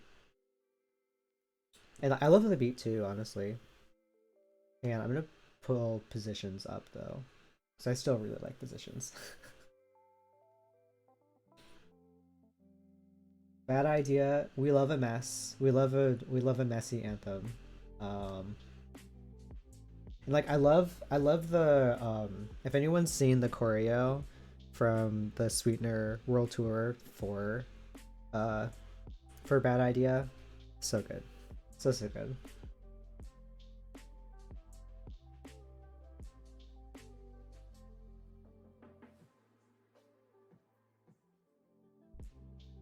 Makeup.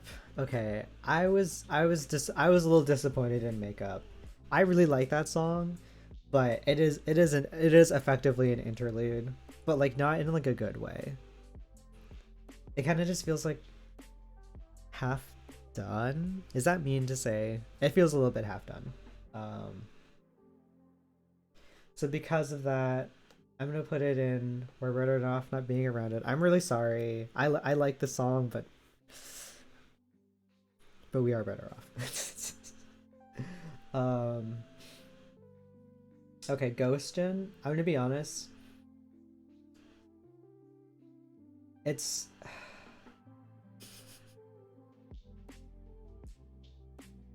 I'm a sucker for a very very sad song. I can't put in an iconic, but like it is. I like legitimately almost cried the first time I heard it because when you know what it's like, who it's about and what it's about, it's like shit. It's intense, honestly. I think In My Head is such a good follow up for it. It's like I'm gonna put them together. I know some people really like In My Head. It had to grow on me. I liked it within the context of the album, but like I'd never really found myself listening to it out of sequence. Like it always needed to be like right after Ghost in order for me to appreciate it. But it is growing on me now at this point in 2022. Seven rings, seven rings. You can skip the line all the way to the top. I love Seven Rings. I have such a special relationship, I feel like, with this song. Um, the when the song came out, I was this so this was my first time in Japan. I was feeling very lonely because I didn't really have too many friends. Because I was living there with my partner at the time, and he was doing like a teaching job. All of his other friends were teachers, so they all worked during the day. I kind of just like crashed at home, so I was like, my mental health was not great during that first trip because I definitely could have tried harder to make more friends during that time or reach out to people more. I just kind of sucked at it because I was like awkward. I did a lot better the second time I went overseas, but the first time my mental health was like not great. Um, and and then this song came out uh kind of like out of the blue. I probably could have been following the album cycle a little bit better because I don't think I was like I had like my notifications on for when like the song came out. I think I just kind of stumbled on it when I was like on Twitter, and and I know it's not everybody's favorite. I know there was like a massive controversy around it with like it being like, didn't she like get in trouble with like 2 Chains or something? Like I know they hashed it out, but I know there were like some things as like, is it's like plagiarism, and then like the whole barbecue grill thing with like her tattoo with like the seven rings tattoo. um but like this song is honestly, if I'm having a really bad day with like my anxiety or my depression or just like self my self love, if it's like, if it's low, this song almost always picks me up, and like I love it for that. So like it's going to go in iconic. Like I don't care what other people say. This song is iconic, and also it has one of my favorite music videos from her. So even if it's like musically not her most um ambitious song, um and it doesn't like do like the most with her vocal range, like I still love the song.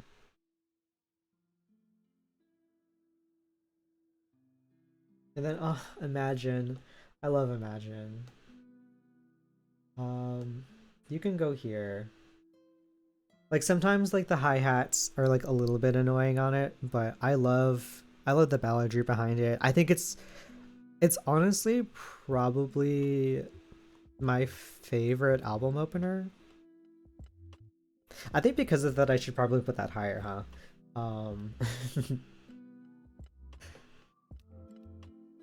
There we go. I think it's my favorite album opener of hers, to be honest. I don't know if I said differently earlier in the night, but this is where I'm landing now. Imagine is her best album opener. All right, and now we are moving into the last album on the list for the night, and is going to be her debut album, Yours Truly. I was obsessed with this album when it came out. I was obsessed with The Way when the song came out, and then when Baby I came out, I'm like, this is it. Like she's that girl. Um I guess I should just get started because it's like I know it's almost midnight now and I should be like moving myself along, but like I don't know, I can't help it. I'm like going through this like artist's whole like discography and realizing that she's had music out for over a decade now is so wild to me. Because I think of like all of the times like her music has like just like accompanied me during so many different stages of life, because like I was in, like she followed me through like high school, through college, till like now and like the pandemic. I'm just like, yeah, I don't know. I'm, if it wasn't already obvious by like the time I mean like at this point this is like an almost 2 hour stream. When it gets edited down, I don't know how long it's going to be like on YouTube, but at the time stamp we're at now is like almost 2 hours. Doing a 2 hour stream to just talk about like someone's discography, um, I feel like it should be pretty obvious that I'm like a massive Ariana stan. And if it's not, let me say it now. I'm a massive Ariana stan. Um, I think this is probably one of the more manageable discographies for me to do as well, because I'm also like, okay, I again embarrassing myself on the internet as like a basic gay. That's fine. But like I'm also a pretty big Swiftie, and trying to rank Taylor Swift's entire discography is physically impossible to do like in one stream. Um, so don't ask for it because it's not going to happen. Um, I don't think anyone is though. I don't think anybody cares about my Taylor Swift opinions like that much for me to like even do that. But anyway, without further ado, let's get to yours truly. I'm wondering in the back of my mind, should I be separating these by album when I do the timestamps later? I guess you'll find out when I actually do them, but we are going to start off with Popular Song featuring Mika. I think the idea behind this is like cute um with it like heavily interpolating Popular from Wicked. She's like very much showing her like theater kid slash Broadway history on the song, but I'm not gonna lie, I don't like it. um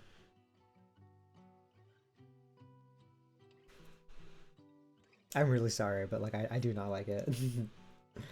The music video is kind of cute though. I mean yeah, it's cute. It has some like quirkiness to it, but like I don't know. I don't think vocally he provides a lot of like intrigue on the song, and I don't know. It just feels like a little bit out of place. But I recognize that like with her having such like a theater kid background, like it makes sense why it's there. And I'm excited to see her in to do, because she's playing Glinda in Wicked, right? Like, oh, that's gonna be so good. I can't wait for it. I know it's been like postponed a lot, but it's gonna be. I just know it's gonna be good. Um, ooh, Better Left Unsaid. Okay, I actually like Better Left Unsaid. Um,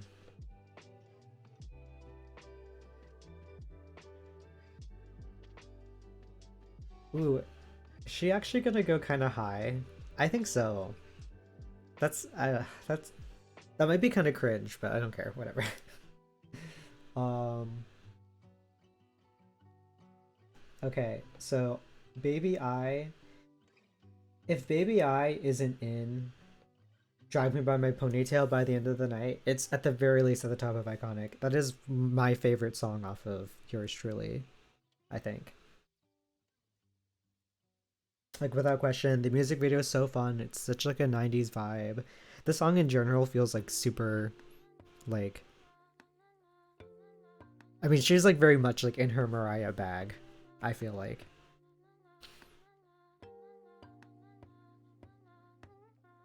Ooh, okay, right there. Again, another very corny Big Sean verse. But I do think the song's cute. Um, I just don't know where to put her. I guess probably in between Be My Baby and Break Your Heart Right Back. I think that's a safe place for me to put it. Um, ooh, Tattooed Heart. I think I have to be in the right mood for Tattooed Heart. I'm not gonna lie. I used to like it a lot more. But I think it's kind of fallen out of favor for me for a little bit, especially when I think of like um I guess while we're here we'll also do Daydreamin'. I know that the original draft of Yours Truly was Daydreamin', and it was like had like more of that 50s kind of vibe to it. That was like kind of like the aesthetic that she wanted with Put Your Hearts Up apparently in this original draft, but I'm so glad she like axed Put Your Hearts Up and started shifting more towards like a 90s vibe for like the rest of the album. But because of that, like you know it's hard not to see that it's like on a older draft of like the album. So I think I also have to be like in the right mood for Daydreamin'. Yeah, that feels good. I like loving it. That also that it just I mean it's like a very 90s R&B poppy sound, so I'm gonna enjoy. um, I'm not gonna lie, I don't really like piano. I used to. I don't really like it anymore. It feels like a little bit too um I think I'm too old for it now. It feels very like teen oriented. Not that there's anything wrong with teen oriented music, obviously.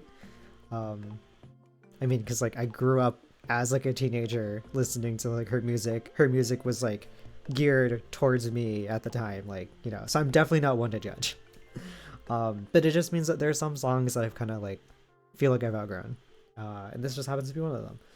Um, the way R.I.P. Mac. This was an iconic lead single, I think anyway. Um, it's so cute. And the music, oh my god, the music video for it's so cute too.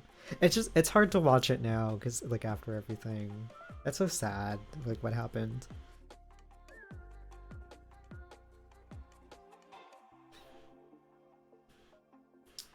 You'll Never Know is another song I have to be in the right mood for. Almost is never enough. I know there's tea with almost is never enough because like didn't she cheat on Jai, whatever his name was, with like Nathan Sykes?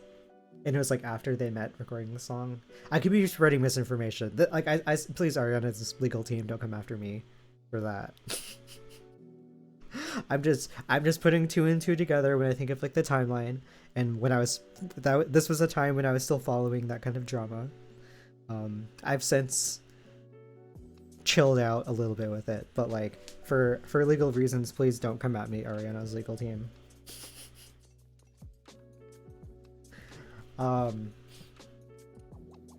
Yeah, I don't know. It's a pretty song, but it's another one that I have to be in the mood for. I honestly like, believe it or not, one of the categories I was gonna name was like almost was not enough. The category was gonna have the song in it, but no, I thought that was a little corny. Apparently, I didn't have that feeling for any of the other stupid puns I made, but whatever. And then, very lastly, we were doing Honeymoon Avenue. This is my second favorite Ariana Grande album intro, so I'm gonna put it pretty high up, personally. And it has like the Rascals on it, like Leon Thomas the Third. I mean, come on, it's cute. I love like the little details. I know some of the details are like a little bit corny, like the beeping, on like the street and like the just like the street sounds in general. I know that's kind of corny, but personally I thought it was very cute at like the time. And then like it just has like a good I really like where it is like songwriting wise too. Like it has like good imagery. Obviously it's like all related to just like being stuck in a car with somebody in like a relationship so that's just going the wrong way and like you can't it feels like you can't do anything to like get out of it. And like be able to preserve the relationship. It's very real because of that intro. Okay, but okay, I have to decide what else is it. What's gonna take the fifth slot and Drag Me by My Ponytail off of this list specifically.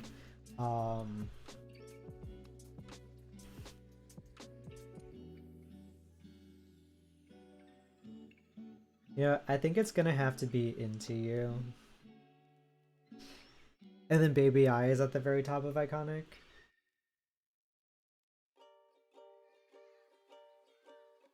Yeah, I think so. Oh my god. Hmm.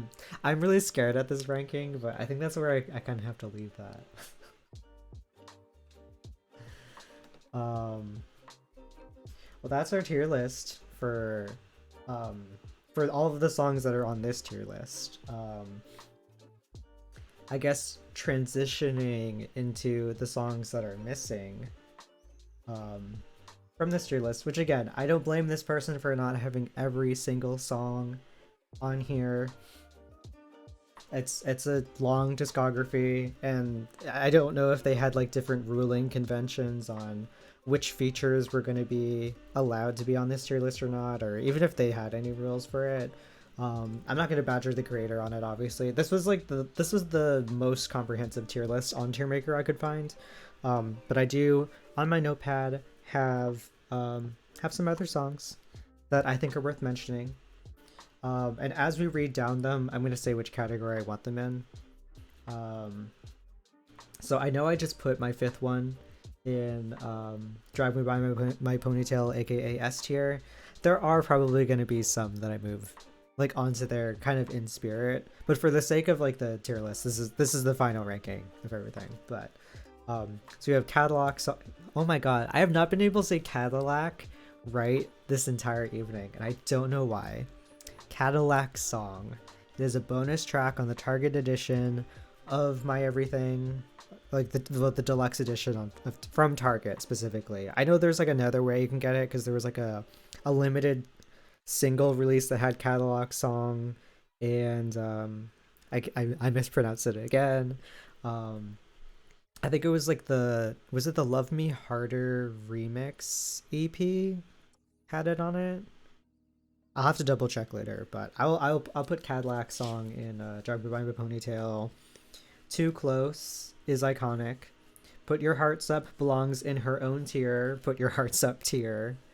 Bed is skirting, cute, and iconic. It's not my favorite Nicki Minaj and Ariana collab, but like I do like the meme from it. With like it's a got a bed with your name on it, but it's like a prison bed and um and it's like whenever you want to send somebody to like horny jail, you just like post that clip in like the replies. Because of that, I think I might have it be at like the lower end of iconic. Get on Your Knees is another Nicki Ariana collab. I like this one a lot. But I do think she'll probably just be at the top if she's cute. Save Your Tears remix with The Weeknd. I'm gonna say Better Off without her.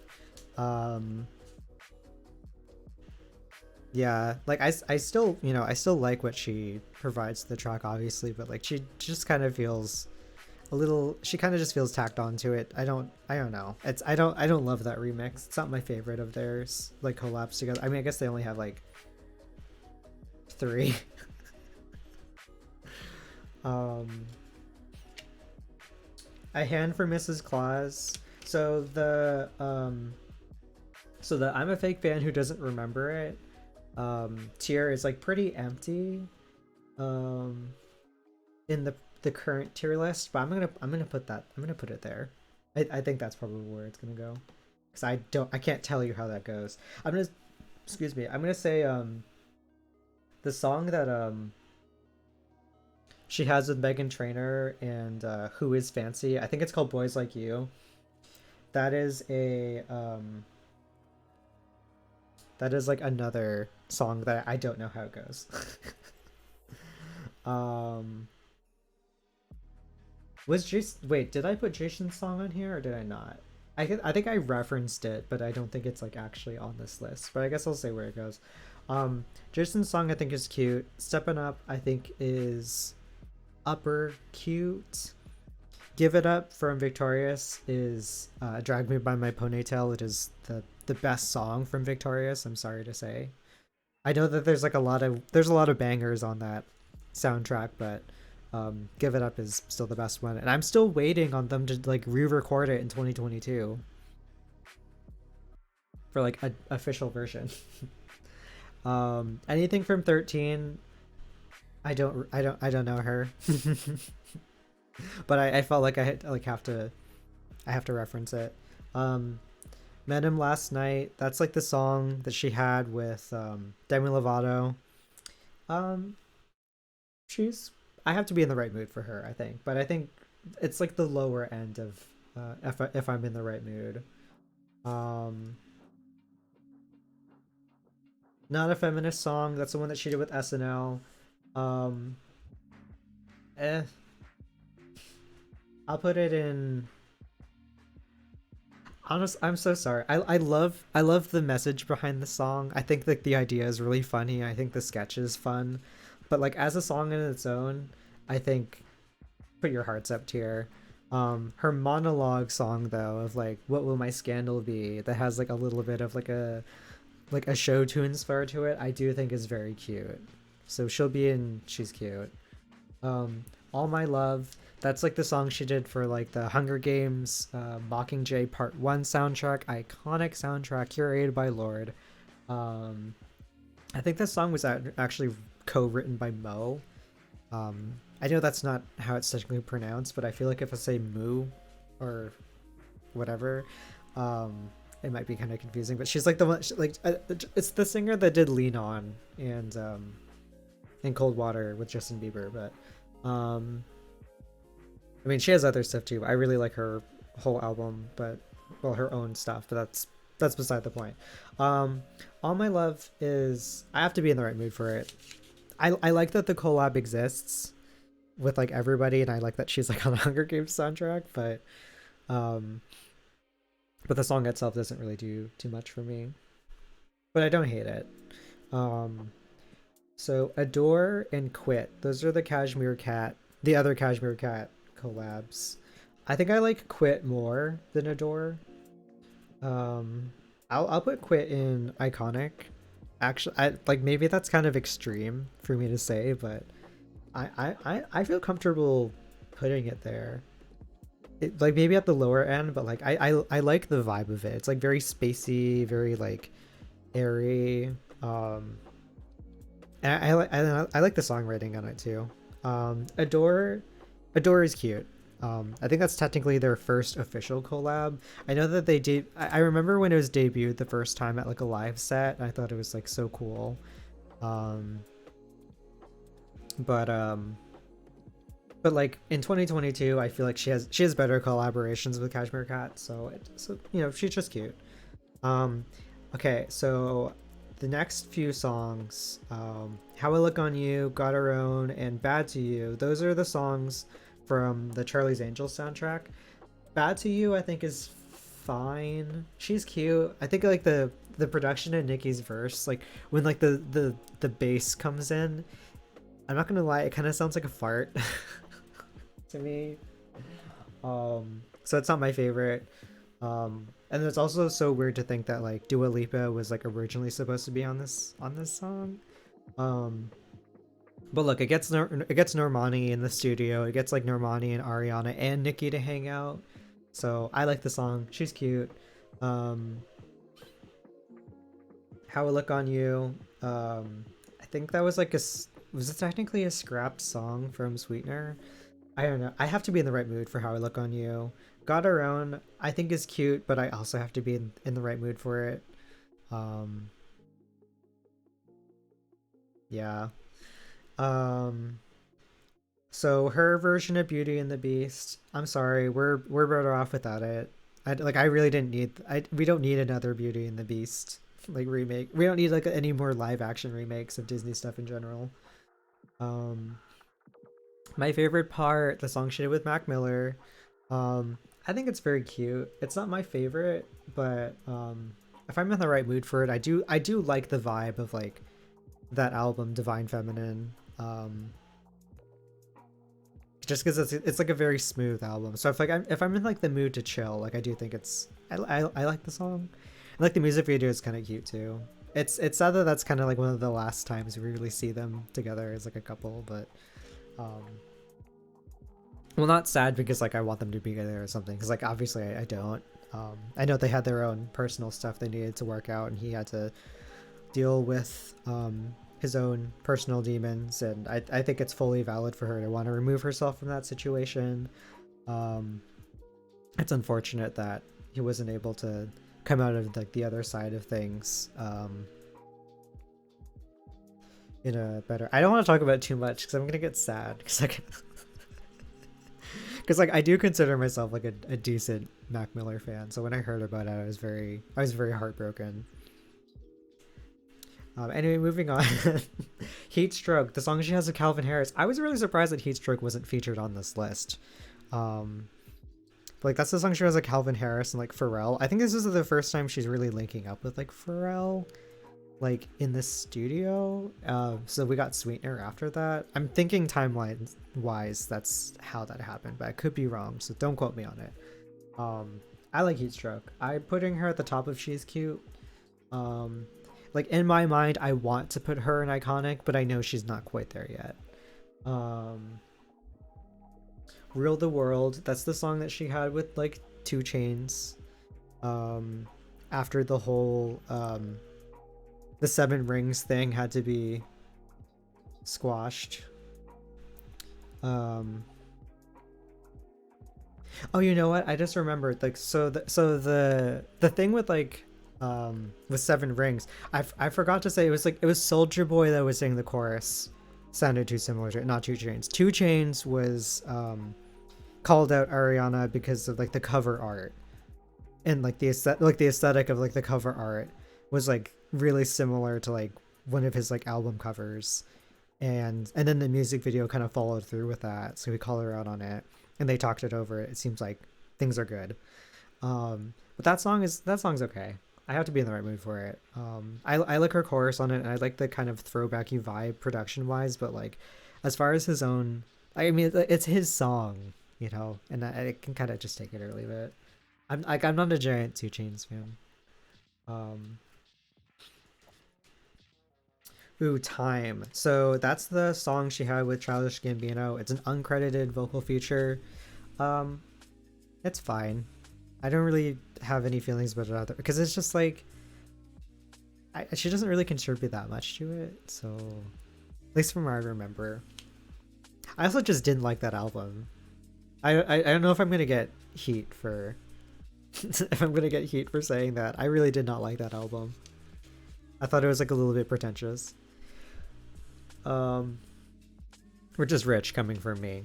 Oh, Santa. So this was the updated version that she recorded. It was, I guess you can call it a remix, but it's Mariah Carey's song, but they did it for her Christmas special. She sang it with Mariah and Jennifer Hudson.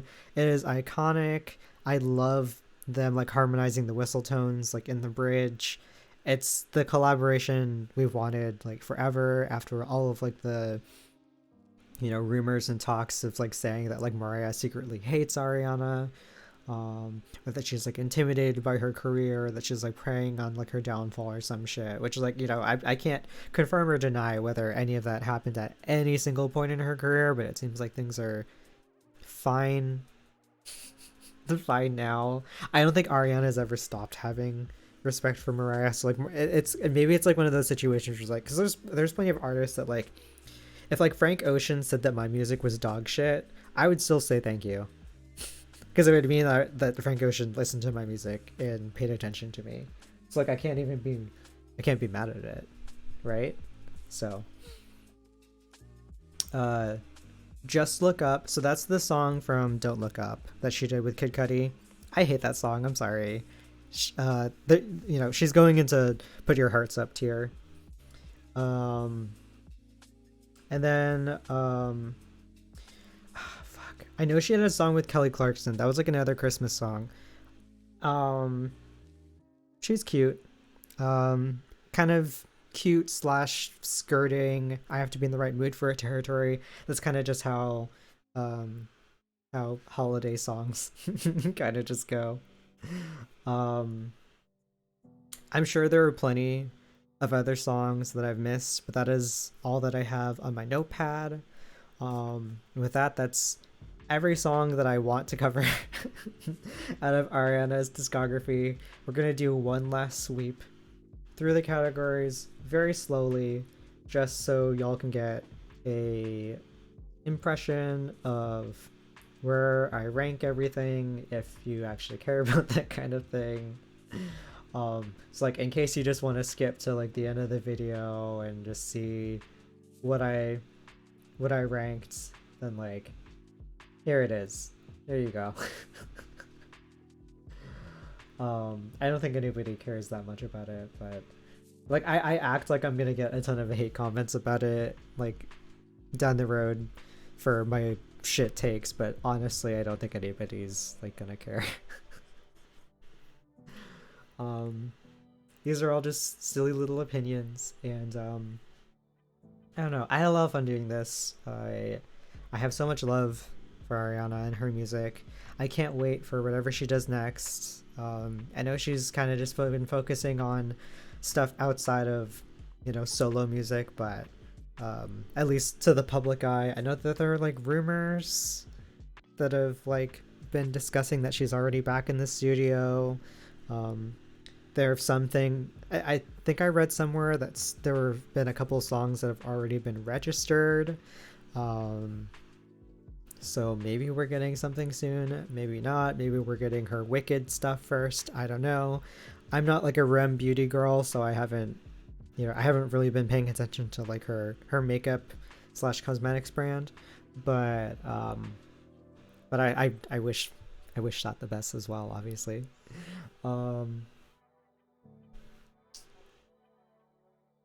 Final thoughts. I'm scared to post a screenshot of the actual ranking on Twitter in case people get mad at me. I'd rather they be forced to like watch through this whole video. Or at the very least skip to the part where like I scroll down and see and show what my shit takes are. But as far as posting it on Twitter, I probably I did it for my other tier lists. I probably won't do it for this one because I don't want Ariana. Oh my god. I don't know why I can't say. I'm not even gonna try to. I'm just gonna say Ariana stands. Arianators. Is that what it is? Is that what we are? We need a better name. It's like Arianators is like one where like when you write it down, it looks really cool and really clever, and it seems like a fun stand-up name. And then when you try to say it out loud, it's like not fun to say at all. Or maybe that's just me. Maybe I'm the only one that has this problem. Maybe I have to look inward on why I can't pronounce Arianator or Cadillac. Like, why can't I say Cadillac? It's so... I'm learning so much about how terrible at speaking English I really am through tonight's stream. So because of that, I'm gonna call it here. Thank you so much for everybody who came through. Just kind of chilled with me and just ranked her music. I hope y'all love her music as much as I do. If for whatever reason in some universe this video gets out to her, I just want to say I love you so much. You're like literally my favorite pop artist like ever. And like even if I put even when I rank shit low, I still stream it way more than like probably like a lot of other artists. Like anyway, I'm not even kidding. The past 3-4 years of my streaming analytics, like Ariana's usually like at the top, if not in the top 3. That's how mentally ill I am. But I'm gonna call it here. I hope y'all had a good time. If you enjoyed the video, if you're watching this in the future, friendly reminder, I did stream this live at twitch.tv/girlnextdoorpodcast. I stream every single episode of this at 9:30 p.m. Eastern Time on Mondays, Thursdays, and sometimes Fridays. Come through, come follow, come chat, do all of the cute fun things. Last reminder, well, of this stream anyway, I'm still gonna say it a lot on social media. Charity stream for Pro-Choice America is going to be happening on July 13th. I'm going to be starting earlier because it's going to be a longer stream, so I'm going to be starting at 7 p.m. instead of 9:30 p.m. Eastern Time. We're going to go probably till midnight, maybe a little bit past like we normally do. Have a lot of fun things planned for that stream. Hopefully most of them pan out. But we'll see. And it'll just be really... I'm really honored to be able to work with this cause. I'm gonna have the donation thing link. I don't know why I couldn't think of the word. But that's gonna be in the in the description of the video. Also, exclamation point donate on stream is also gonna have like a link to it. It'll be hard because I am not used to streaming for that long, but I am still ultimately excited to do it because it's a cause I really care about, and it's a great opportunity to work with lots of people, a lot of other streamers. I feel like I should give like a shout out to I Am Brandon TV for putting it together for all of us on here. He was the one that put out like the original Twitter thread that was like, hey, does anybody, I'm putting together like a charity stream thing for a bunch of like Twitch streamers. Does anyone want to like hop onto this? I'm just like, yeah, sure, totally. I think, oh, I guess the other thing I should throw out, since, you know, he was the one that put this together, is that as of today, being July 7th, it is his birthday. I think it's his 34th birthday.